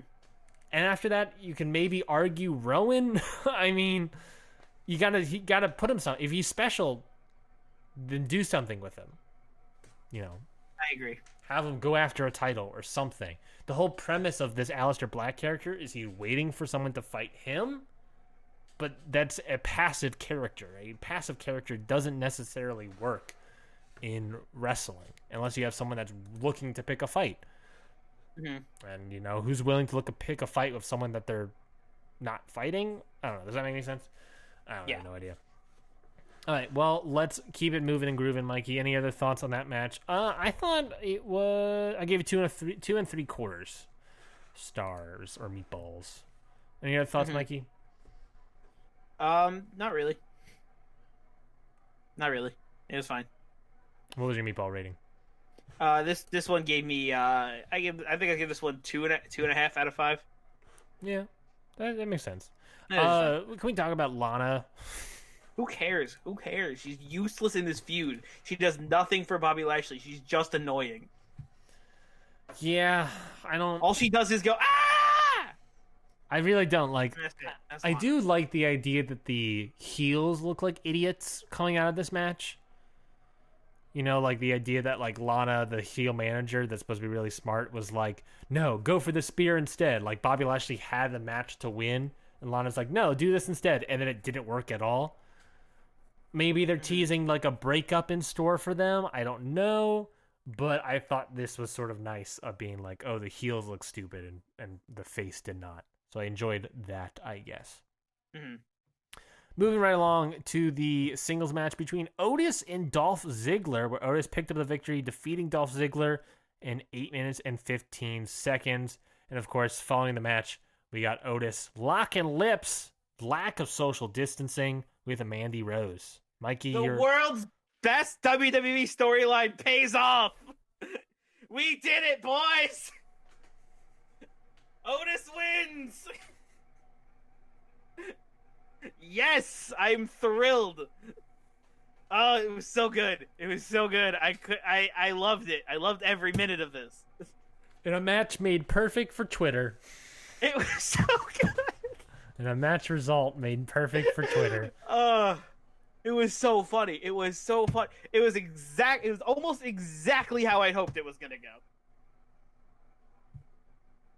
Finally, like Otis beats Dolph Ziggler down. Otis gets the caterpillar on Dolph Ziggler. He walks out with Mandy. Everything is happy in the world, and it feels great. I wish part of me still wishes we got the six person tag with Rude, Ziggler, and Sonya Deville versus Heavy Machinery and Mandy, which would have been cool. But this was great still, and I can't help but think about the fucking pop that would have happened. Yeah, they would have been a huge pop. Imagine, Otis. like fucking 85,000 billion, however many record-breaking fans all cheering for fucking Otis and Mandy finally happening. Just going like, yes. Yes. The WrestleMania moment the whole WWE universe agreed on and was praying for happened. Wow. I love your enthusiasm, Mikey. I love Otis. And Otis loves Mandy. I mean, yeah, like I said, this match was made for Twitter. This match was made for like all of those people sitting at home, watching it and stuff. It was like, it was perfectly made for that. It was match wise. Was it a great match? No. I mean, it's that's not fine. what we were watching it for. We weren't watching it for a Dolph Ziggler Otis 45-minute barnstormer. We were watching it for Dolph Ziggler getting his comeuppance and getting kicked in the dick while Otis walks away with the girl. That's what we were all wanting. That's what we were all watching for. Yeah, maybe this is a point for later. I don't know, but this is WWE. The whole point is entertainment over wrestling. And this match thoroughly entertained. Yeah, if you were the ruler of Rome, you would give it a thumbs up because you were entertained. Is that a reference? Is that how references go? Yep. Like I said, match wise, because Mikey is the epitome of Excitometer and the epitome of the other one or whatever the fuck it was. I'm the review guy. I'm the guy that's like, hey, buy a pizza. I don't know what this is. It's like sometimes you just gotta separate. Like I said, this one wasn't about the match for me. This one was about Otis coming out on top of Dolph Ziggler and Dolph Ziggler getting his comeuppance for being a dickhead, and that's what it was. That's why I liked it. It was entertaining. The storyline paid off. We got the moment everyone was hoping for, and it was just good. It was just good. It was a good, wholesome. It was good, wholesome storytelling, and I was like, heck yes, a little bit of a feel good, The one like negative critical review of that, Mikey, for me is the fact that like, well, then there's no reason to not have it being like a really good match. If I guess you're right. No, I guess you're right. There's no point in not having a great match. I mean, look at the Miss Elizabeth stuff, you know, with Macho Man Randy Savage. I mean, that was a good match on top of a great moment, and I think a good match would have made the moment better. But like you said, the point of this match wasn't the match. The point of it was Mandy Rose running down, making sure her music gets hit, wearing her costume, wearing the boots and everything so that she can do a run-in, wearing the ring gear, which I love the fact that like she was so upset or whatever that she had to dress up. Yep. Which I just love that so much. But you know, the point of the match was not the match, but rather the moment following the match. Which maybe that's the epitome of WWE in terms of its and how it views wrestling. You know they love moments. They love their moment. They love their WrestleMania moments, baby. It's WrestleMania. You want the moments. You want a moment over here. You want a moment over there. You got a moment. It's Oprah Winfrey giving out free moments to everybody. Yeah, and you know, I say there are matches in here. Like I said, Charlotte Flair Ripley was a great match, but you know, like you said, this is more about the moment than it was about the match. But it does not excuse the fact that it could not have been like a good match. But who the hell knows? Let's keep moving along to one of the other more controversial matches of this weekend. It was Edge making his singles return match in a last man standing, defeating Randy Orton in a whopping 36 minutes and 35 seconds. The longest match of this entire show by 17 minutes.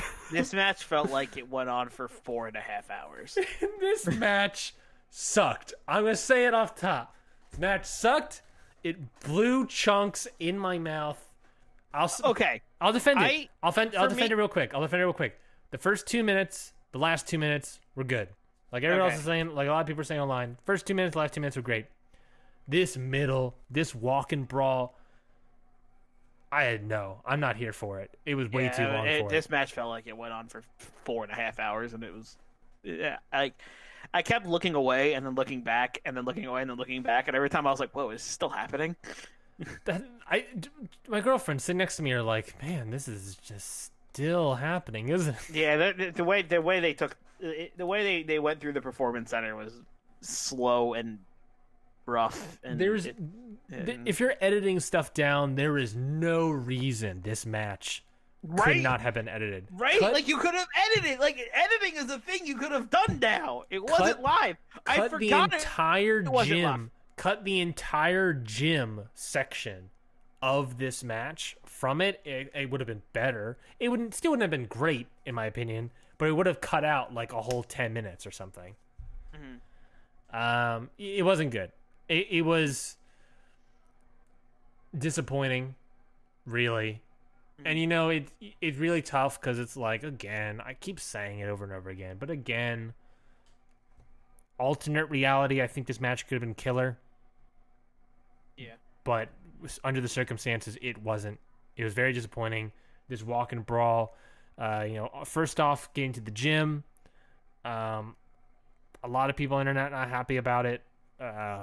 Not happy with the gym section for controversial reasons that I don't know if you want to talk about, Mikey, but we don't ever have to talk about that. I don't think we have to. I think we all know what the spot was. Yes, I'll just reference Dark Side of the Ring every Tuesday on Vice. That was not great. That felt like poor taste, and I don't think that was obvious, but I don't think it helped that Dark Side of the Ring happened a couple weeks ago.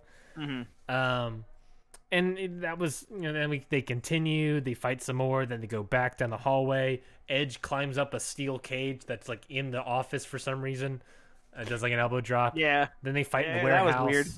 Fight in the warehouse. Someone put the crafty table behind the ladders, and I don't know who's doing that over here.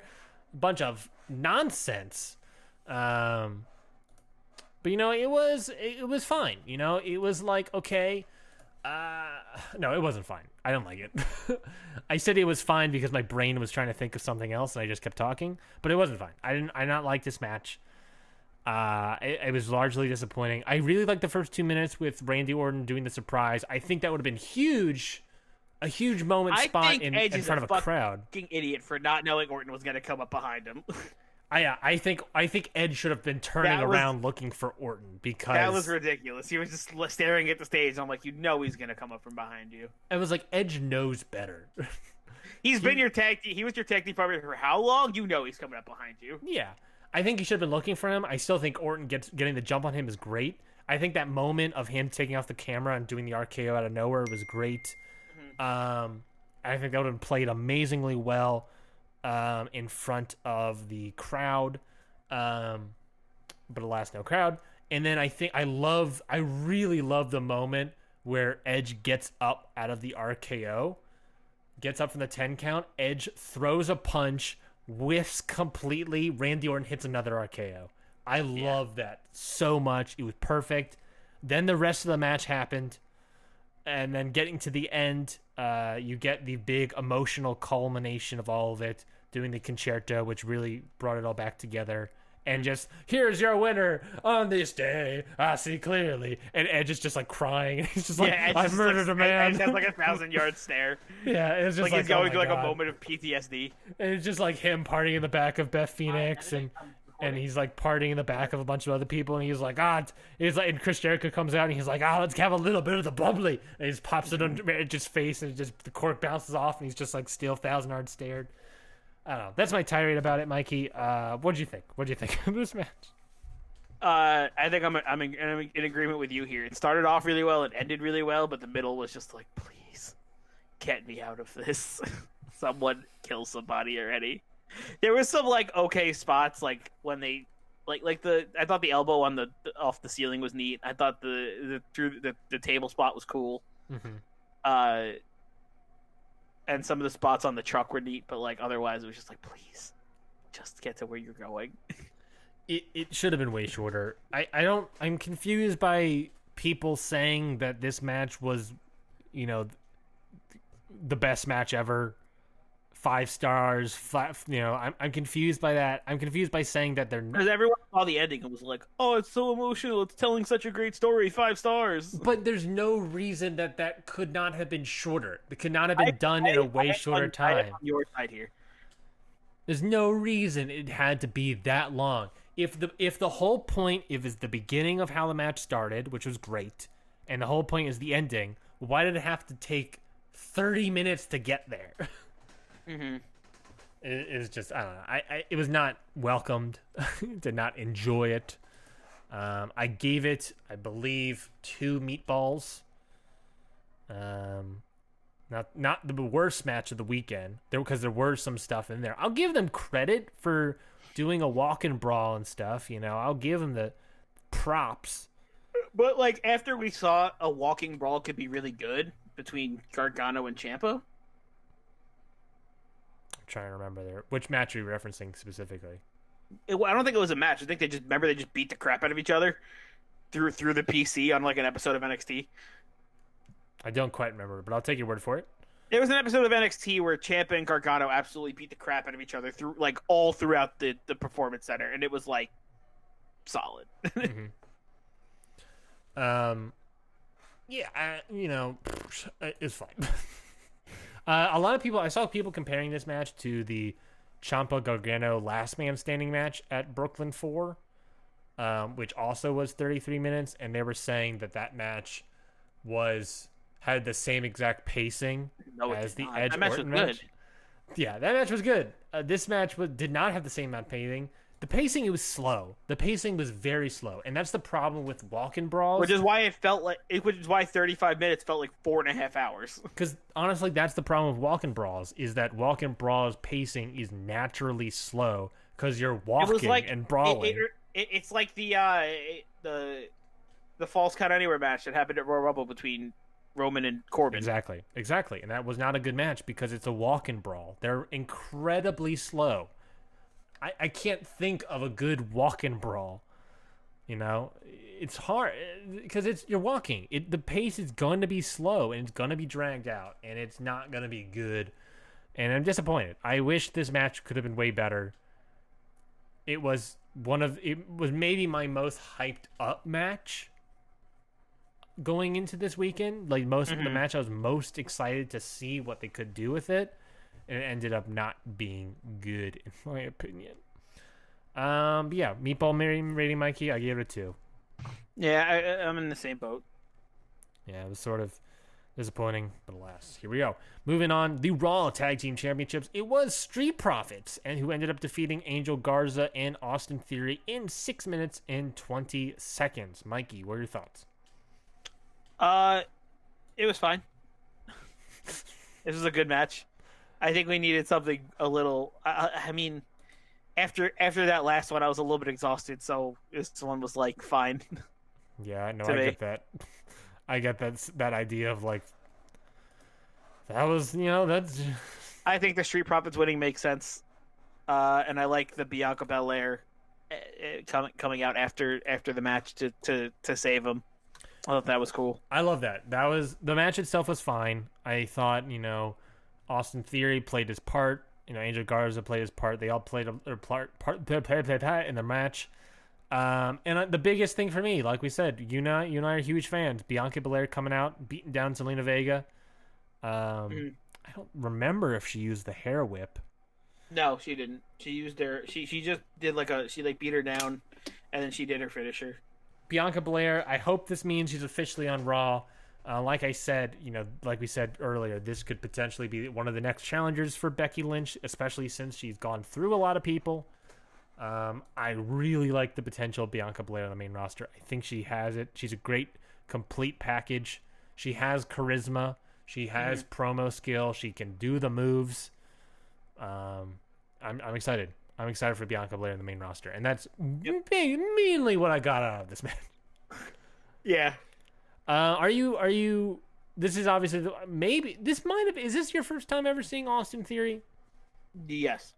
How'd you feel about it? How'd you feel about Austin Theory seeing it? A guy that is touted as a huge, impressive man in the independent scene, and then seeing him actually wrestle in a WWE match.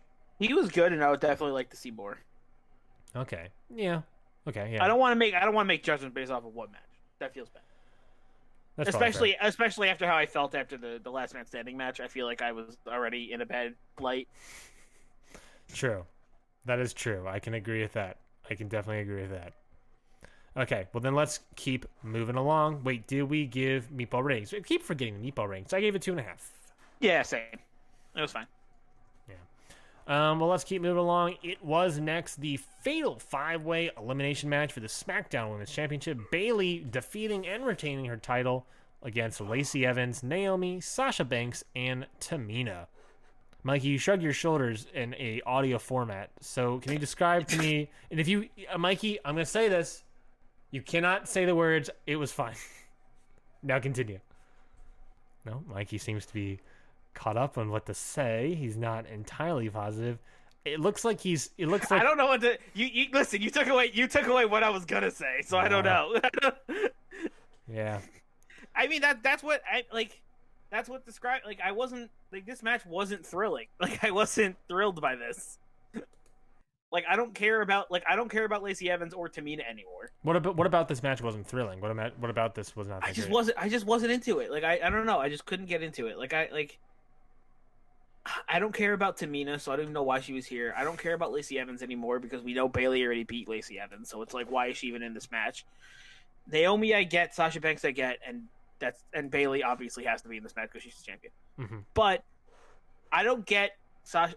They're trying to build this like tension between Bayley and Sasha, but then Sasha ends up saving Bayley in the end anyway.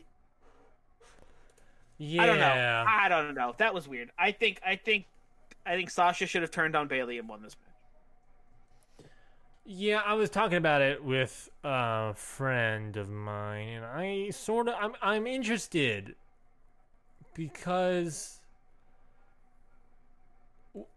what do you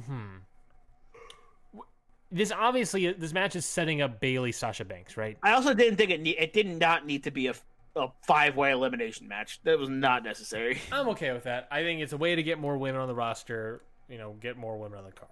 I'm okay with that being a fatal 5-way. I do think it was a little slow at the beginning. You get a team bad reunion, but whatever. Nah. That doesn't do anything for me. And you're able to get some of these sort of things where it's like, okay, you get some moves, get some limelight for the rest of these people. really the culmination of this match was the ending, which was Bayley accidentally attacking Sasha Banks. Sasha Banks thinking that Bayley did it on purpose. Bayley apologizing. Then Lacey Evans going for the women's right. Bayley reversing it and hitting Sasha Banks instead. Banks goes down for the count. So 1, 2, it looked 3. like Bayley doesn't save Banks.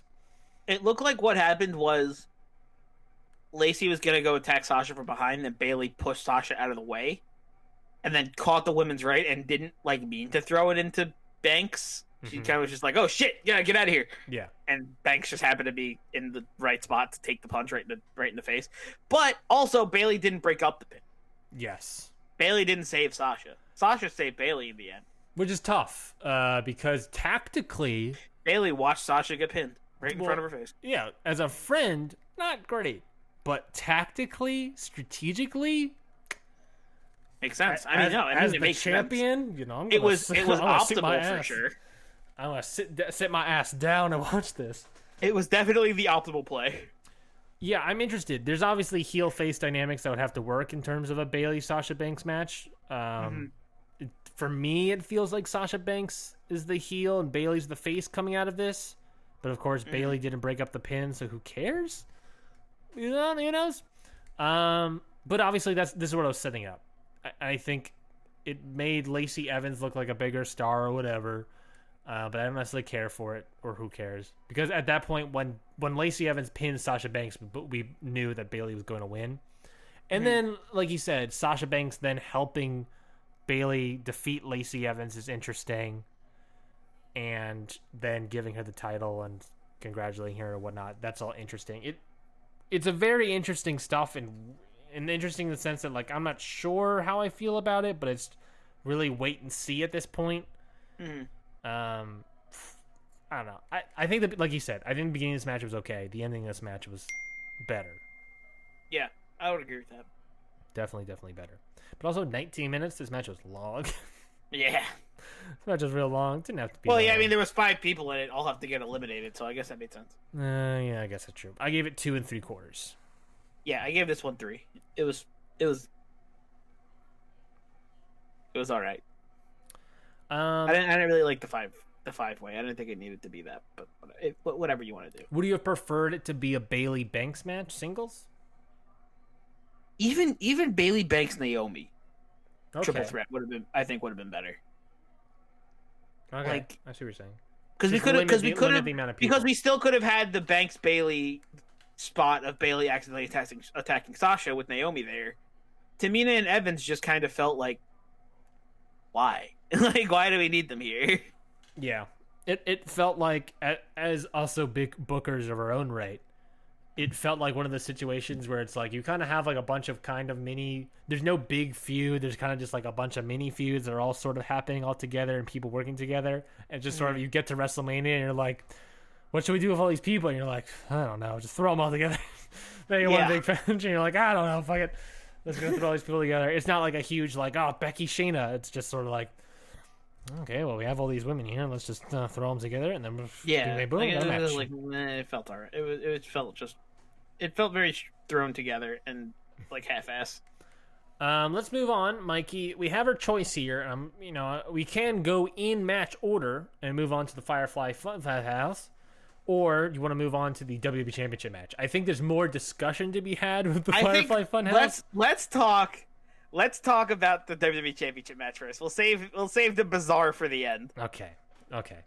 Let's then move on to the WWE Championship match, which was Drew McIntyre earning the prophecy, making the prophecy come true by defeating Brock Lesnar. The Chosen One. 4 minutes, 35 seconds, in a eerily similar match to the Braun Strowman Goldberg Universal title, where it took 4 F5s and 4 Claymores for Drew McIntyre to get the victory.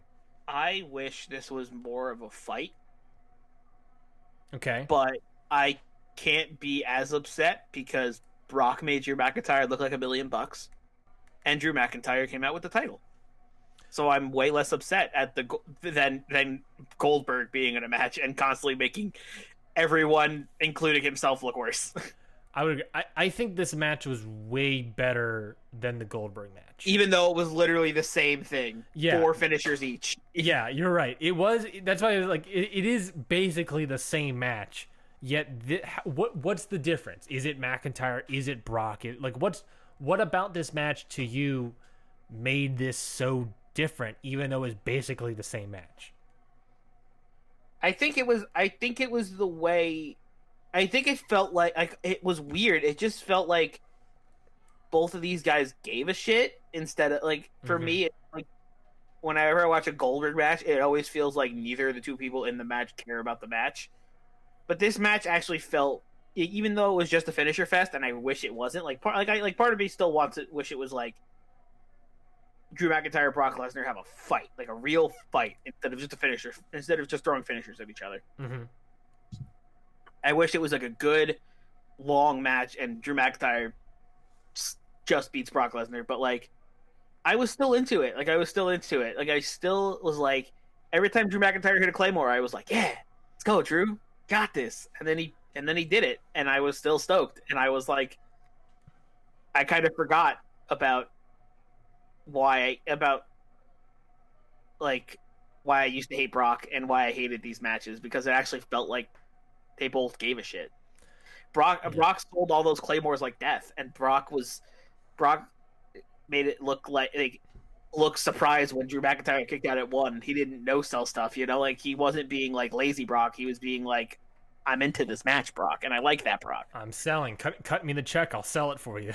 Exactly. And then Drew McIntyre was also putting his all into this match, and that was also great. Even though it was eerily similar to the Goldberg-Strowman match, the Goldberg-Strowman match, half the amount of time. That match was very much go move to move to move to move to move. This match, it was more of that selling, but more of like sitting in different things. They let the moments sink in for a little bit before they moved on to the next thing. Yeah, you're right. It definitely, like McIntyre kicking out at 1. It's like, oh shit, out of an F5? Yes. It felt bigger and meatier and stuff. Plus, I gotta say, I love Paul Heyman just being ringside. Brock, he always adds so much. McIntyre clicks out of an F5, and then Brock looks over at Paul Heyman, and Paul Heyman's just like, he's good. Just keep hitting it. Just keep hitting him.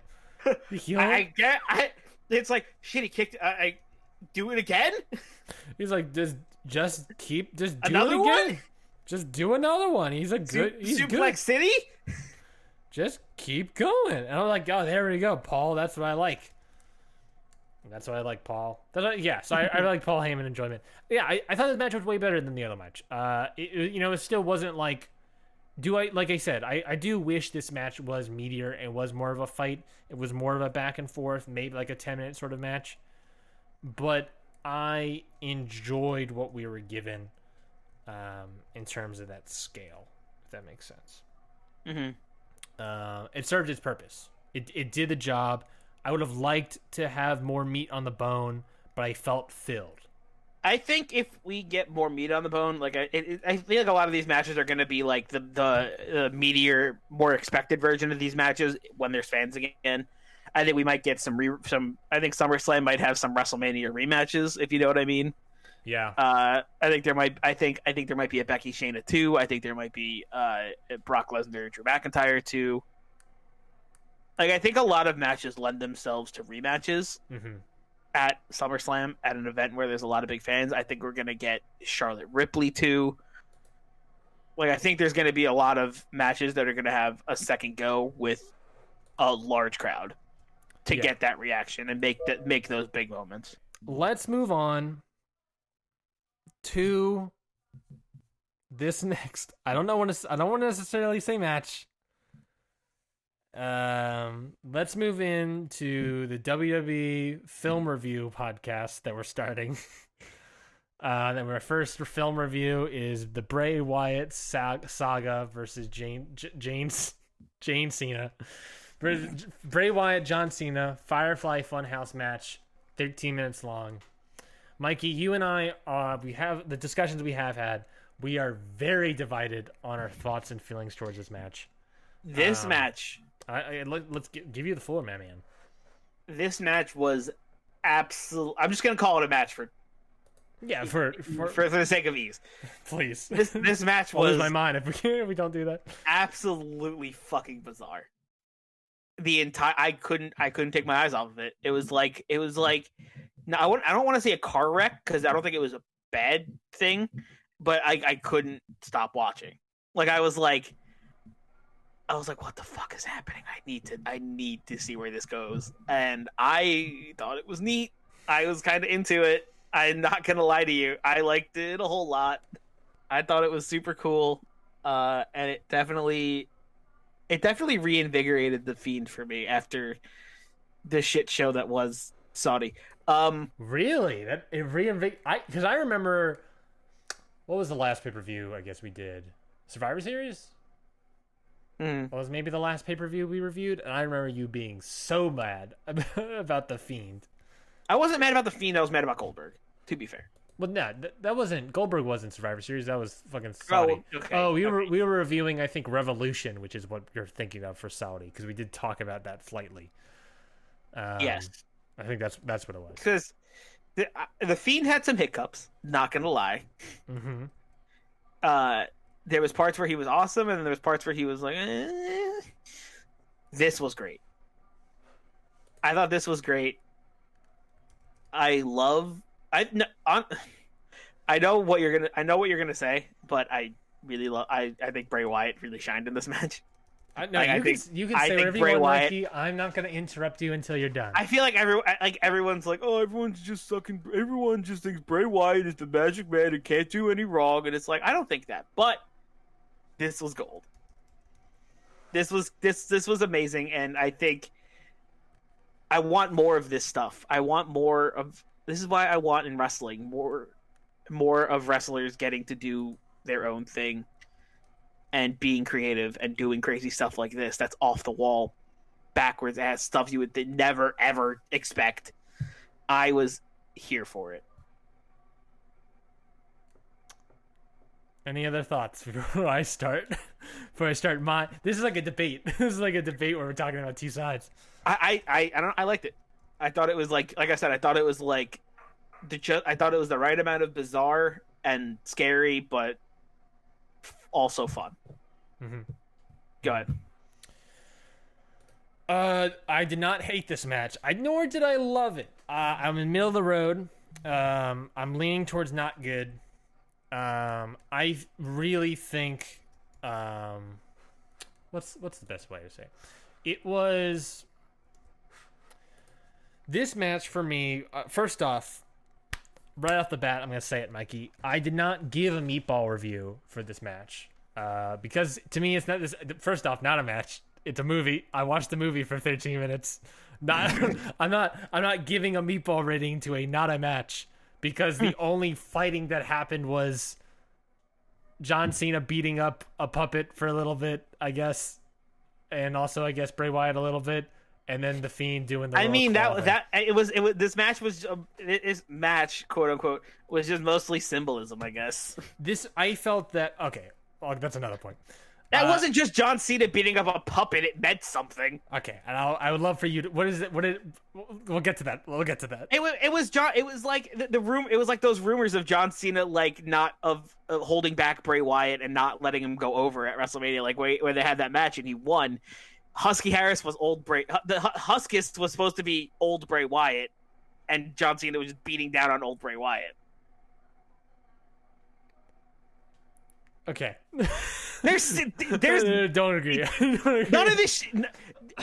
Listen. You really think Bray Wyatt is just gonna do a bunch of random shit for no reason? I don't know, man. I don't know, man. I think the shit that he did and the callouts that were made, I felt had meaning.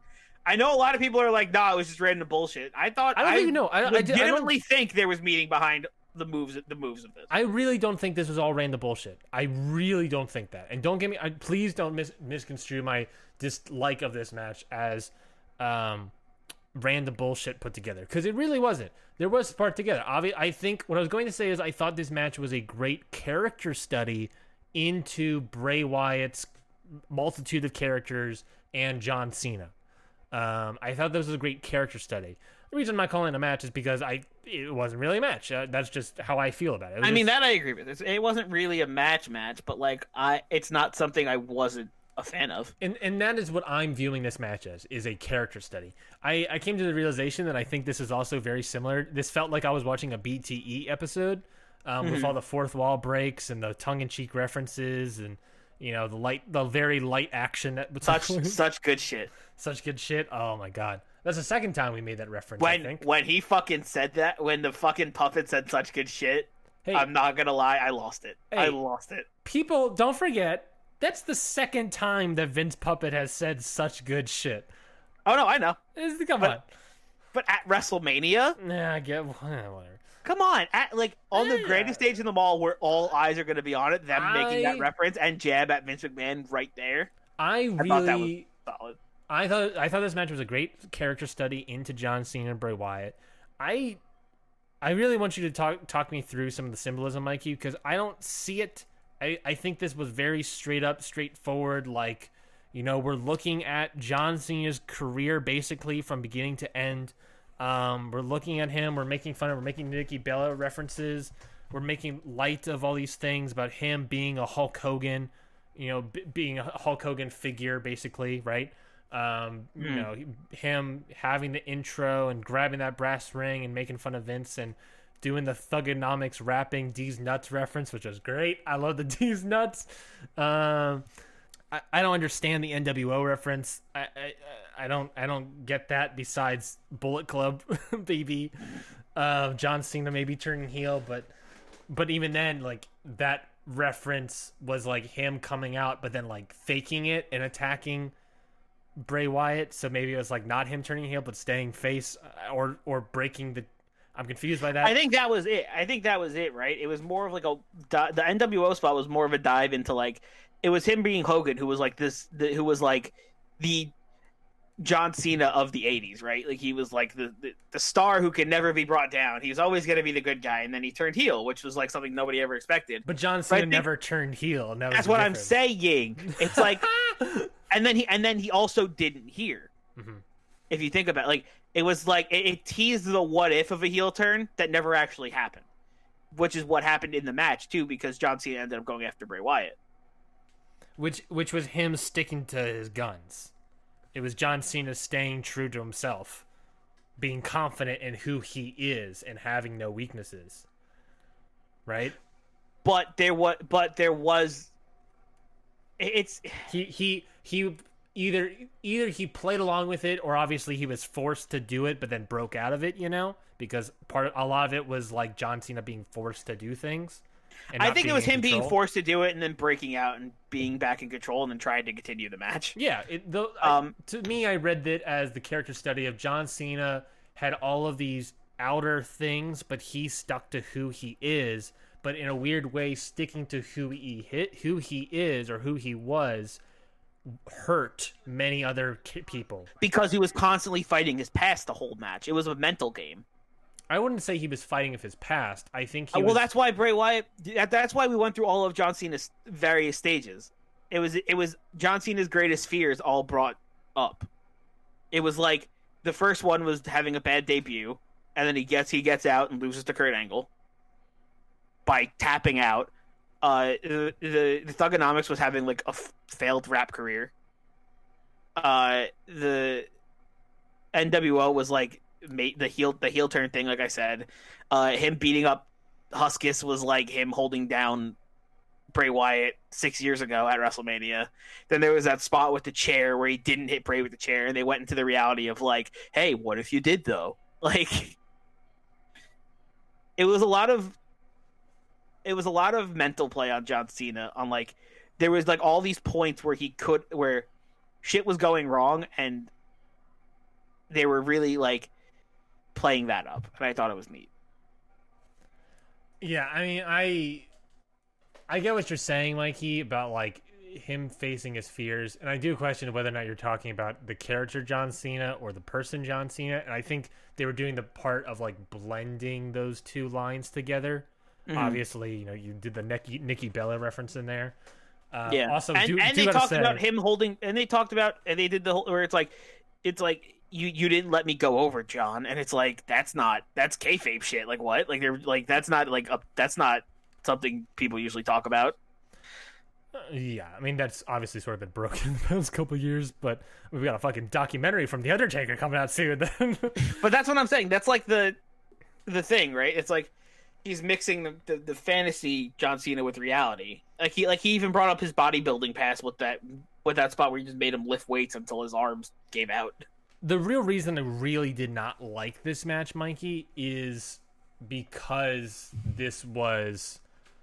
I like the Boneyard match. I think because that was still a match in a cinematic setting.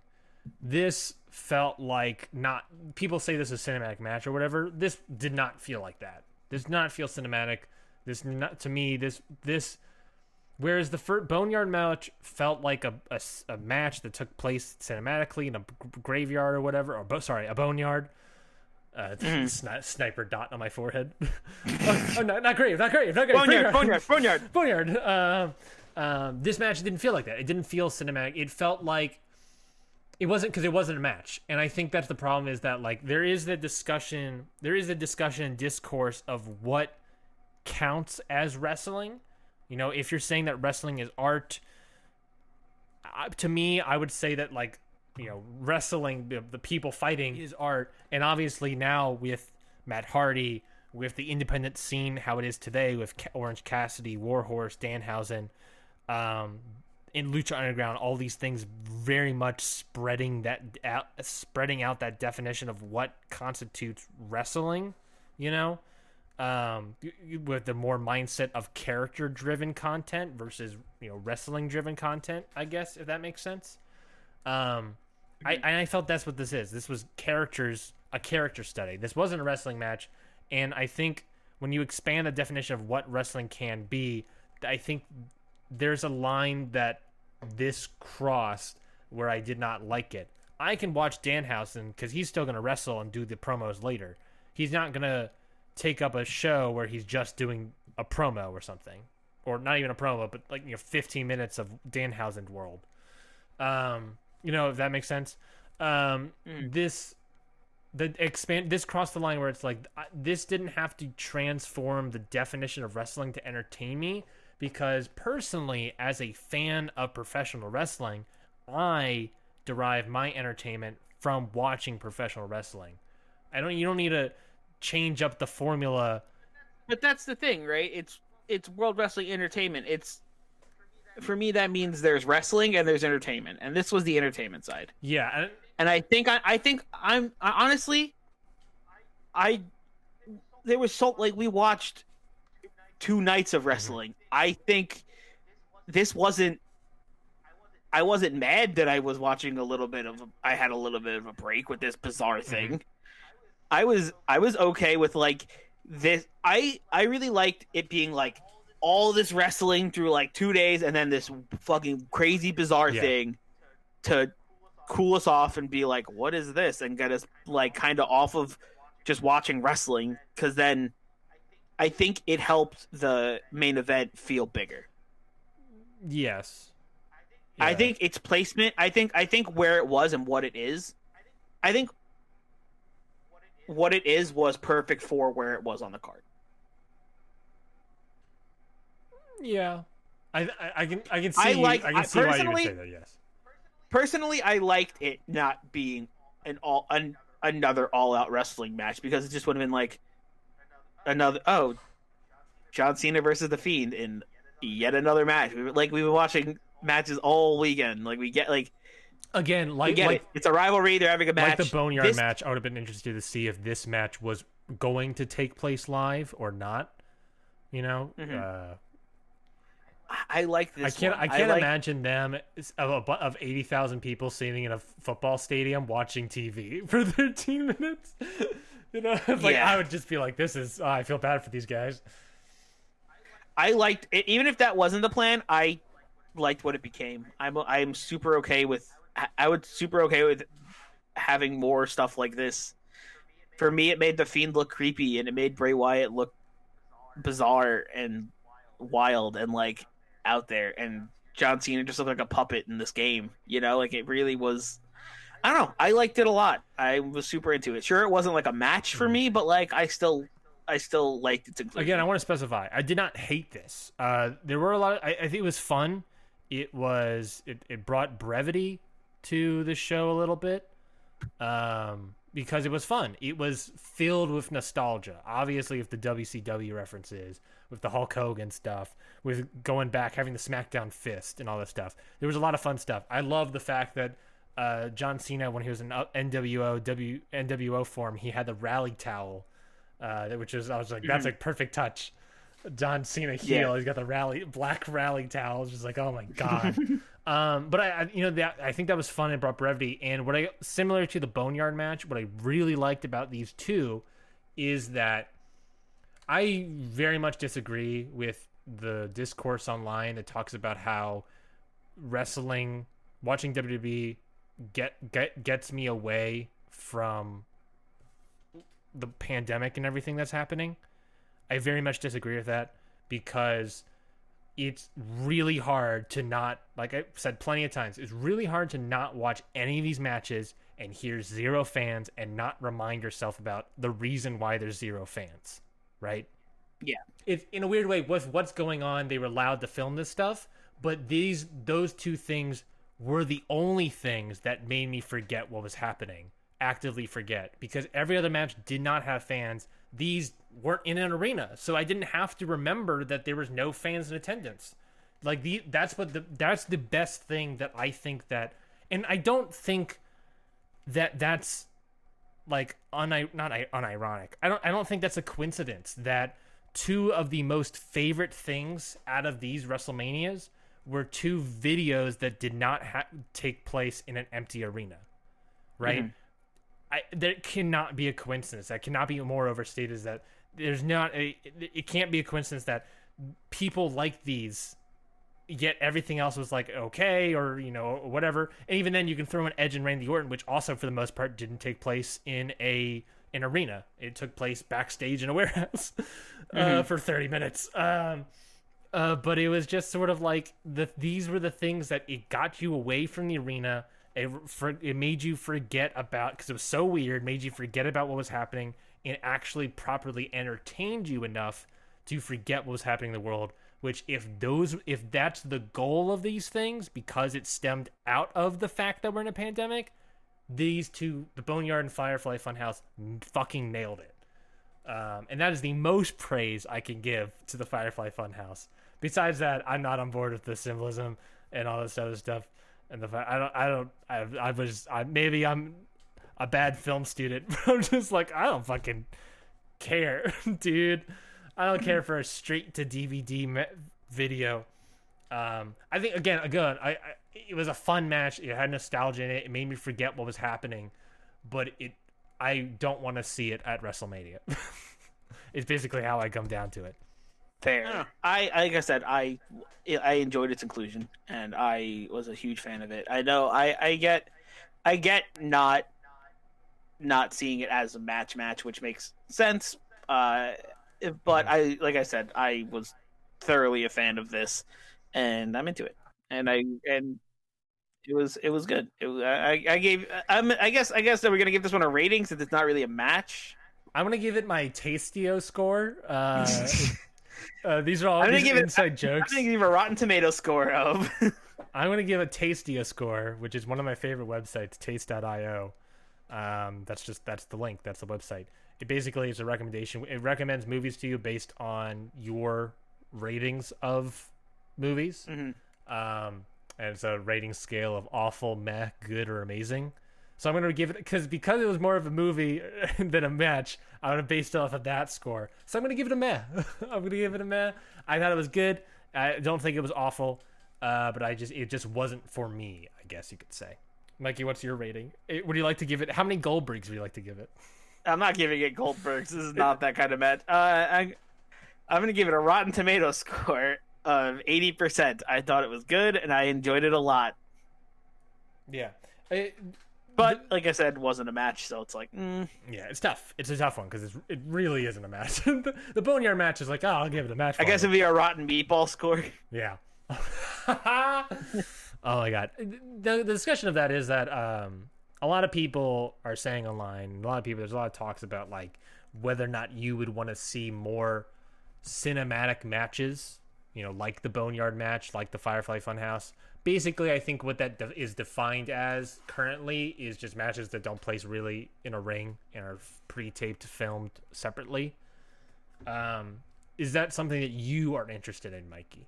Is seeing cinematic matches, more of these? I like cinematic matches, as we know from Indy 500, where I constantly say how much I love Riptide Wrestling, whose whole gimmick is cinematic matches. Those are cinematic looking filmed matches. We're talking like matches filmed not in an arena, not in an actual ring and anything. I think Riptide is just filmed well. So I would be more into the cinematic matches if they use cinematic cameras. Right now, the cameras they're using are just like the random live show cameras, and if they used better cameras, it would feel more different and give like that separation. Or not even just better cameras, just slap a better lens on there, boy. Exactly. Just something like, I like this idea, but use different do something different with how you film it. I agree. I think the Boneyard match was filmed definitely differently, but I agree that it wasn't filmed on like good cameras or. It was just filmed on like live show cameras. Like it looked like just like I was watching Raw, like in a random location. Yeah. So yeah, you would want to see more like matches like the Funhouse match, like the Boneyard match, but change the method. Just film, make it look better. A little bit. Yeah, I do think, however, for the Funhouse match, I think the live camera stuff that they use has probably worked better in his favor because. Oh, absolutely, yeah. That made sense because they were doing the callbacks to live TV and stuff, so it made more sense there. But like stuff like the Boneyard match, if they film that differently and put a little more, sprinkle just a little more finesse on it. Yeah. Like make it a little better looking and give me like some interesting camera angles and like. It would have been like over the moon good for me, but like it still just felt different, but it could have been better. How many years do we have until we have a pay-per-view of just cinematic matches? I don't know. Or just specials on the network, or if the network's still happening anymore. I don't know. I have no clue, man. I can't even give you an estimate. Yeah, that seems like such a bizarre thing to think about. Hey, I think that's what I talked about someone earlier, where it was just like, it's hard because I was talking to you about it. I said it in this podcast, or maybe did I say? I don't remember. I really wish we could see the network and see what the ratings were like. On TV, you can sort of like go minute by minute and sort of see like when people are leaving and if this pops a number or whatever. And because it's a pay-per-view, there's no way to know if this is popular. And the reason I talk about that is that when you look at like the final deletions, or obviously eventually Lucha Underground, those like very cinematic matches didn't really pop any rating numbers. It didn't really, the science and maths and whatever behind it, the scenes, is like, it wasn't really the most popular. It was different, but it didn't change the world or whatever. And there's no way of knowing that, and obviously you get a skewed sample size from Twitter. So it's really hard to tell, but I'm interested to see. I mean, I'll just give an example, Mikey, I guess, would be going to Grapple. I guess I'll go to Cage Match as well. Grapple, if you don't know, is the app that I use, Mikey, to track my match ratings. And what is really nice, what I really like about Grapple, is that you can see what everyone else says for their matches and their results and stuff, and how they view the matches. So real quickly, looking at Grapple, I'll say that the Boneyard match, at a 554 ratings, has an average rating of a 3.68 out of 5, which is... That's pretty good. That's pretty good. People like the Boneyard.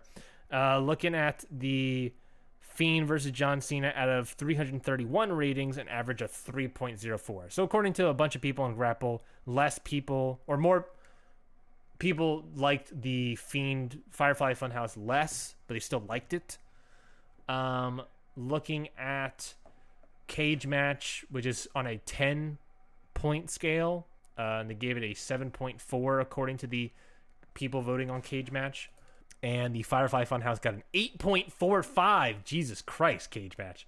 People love that one. But yeah, and I think these cinematic matches, Mikey, is like really defining factor of like what is entertainment, what is wrestling, what is art, what is all this stuff, because it threw everything on its head, and it's really controversial because everyone doesn't know what the fuck is happening. I don't know. Would I want to see more of these kind of matches?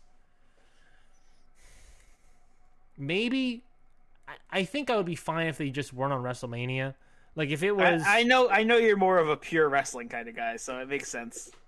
Yes, I do enjoy stuff like this every once in a while because I am a huge fan of Lucha Underground, so it's ironic that I guess.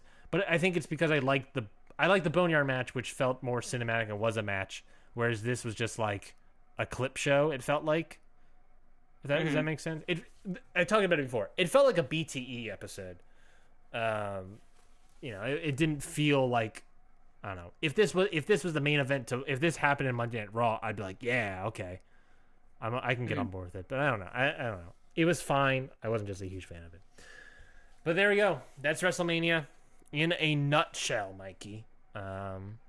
Whew, boy, another year, Mikey. Another WrestleMania in the books. Wait, hold on. That's a different show. Mikey, thoughts top down. Obviously, this was a very weird and strange WrestleMania, but top down for you, what'd you think about it? I thought it was decent. I enjoyed it. Like through and through, I thought it was good. Mm-hmm. Like there was good matches, there was bad matches, but it's never going to be perfect, you know. And I was really into how different I was really into how different some of the spots were. Like the Boneyard match and the Firefly Funhouse match, I enjoyed those. Of course, the empty arena took away from it because, duh, it's hard to do wrestling without a crowd. The crowd is such always a big, huge part of wrestling. Mm-hmm. And I can only imagine how much bigger McIntyre winning the title would have been, or Otis getting that kiss, or anything else, like any other big moments, you know, like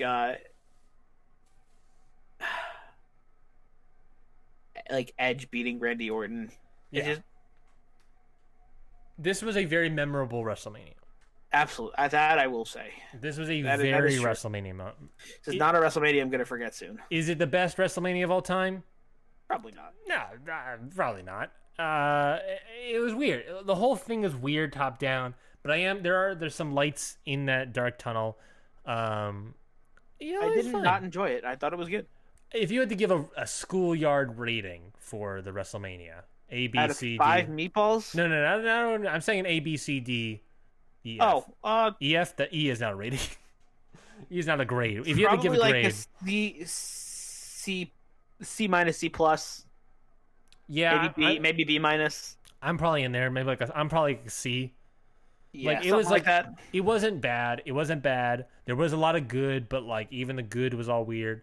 I cannot wait, folks, to get back to. I just want wrestling with fans again. It feels so weird. And I hate people having matches in silence. Can we talk about the fact that they were advertising Money in the Bank in May? Bold fucking move. I saw that and I was like, "You're joking me, dude. You're saying in a month from now you're gonna have Money in the Bank?" Bold move. Fudge. We're gonna be seeing that. I don't know. I don't know when we're gonna have fans again. I cannot wait for fans again. You know. I miss the fans. Yeah, me too. Thank you everybody for listening to this review episode of Hit the Books. Talking WrestleMania 36, both night 1 and night 2. Thank you so much, Mikey, for joining me. And thank you all for listening to this review, this long-ass 2-hour review of this WrestleMania. Review, unlike WrestleMania, was big enough for only one night. Yes, it was big enough for one sitting. If it did take a little bit. Thank you so much for listening, everybody. We'll be back this Friday for another episode. Not just another episode, with a goddamn draft and a half. Draft and a half. Drafting. If you Drafting don't know, a raft. We're drafting our rosters while rafting down the river. Yep. Yeah. I don't know when the next thing we're reviewing is. I guess. Who knows? I was gonna say. Who knows? Money in the Bank. Money in the Bank. Double or Nothing will probably be the next stuff we sort of review. I mean, we're gonna be reviewing matches this Saturday, so get ready for that. But yeah, thank you everybody for listening. Mikey, any final thoughts or anything for the kind folks at home? Have a good wrestle. Have a good wrestle. Wash your hands. Wash your hands. Stay home. Stay home. Wear a mask if need be. But don't. Yeah. But don't buy a mask. Make a mask. Go out. Only when necessary. Well, if you're allowed to, statewide. Yeah. You know what? Just stay home and watch wrestling. Why not? You know what? Why not? You know what, Mikey? You know what we need to do, honestly? Watch wrestling. No, I was just thinking about this. We know what we need to do with Mikey's Indy 500 is you need to make a YouTube playlist of all the matches. Oh, you're right. I just think about that. I mean, you can't do that with all the matches because other, I remember some matches aren't on YouTube, but it just we gotta get on that. Anyway, we gotta get as much as we can. Anyway, that's behind the scenes crap. We also make that website. Anyways, thank you so much, everybody. I'm gonna fucking close out this goddamn show and edit this fucking podcast. Why are we ending this episode like this, Ryan? You fool. We're doing our. Anyways, NWO for life. Too sweet me. Woo! Oh yeah, baby. Woo. Shout out to Vincent. Shout out to Miss Elizabeth, baby. Way before Macho Man Randy Savage. Oh yeah. I'm ready. I'm hyped up. I'm ready. I don't know why. Fucking end this show already. I hear you saying. Well, guess what? I'm ending it. Goodbye, everybody.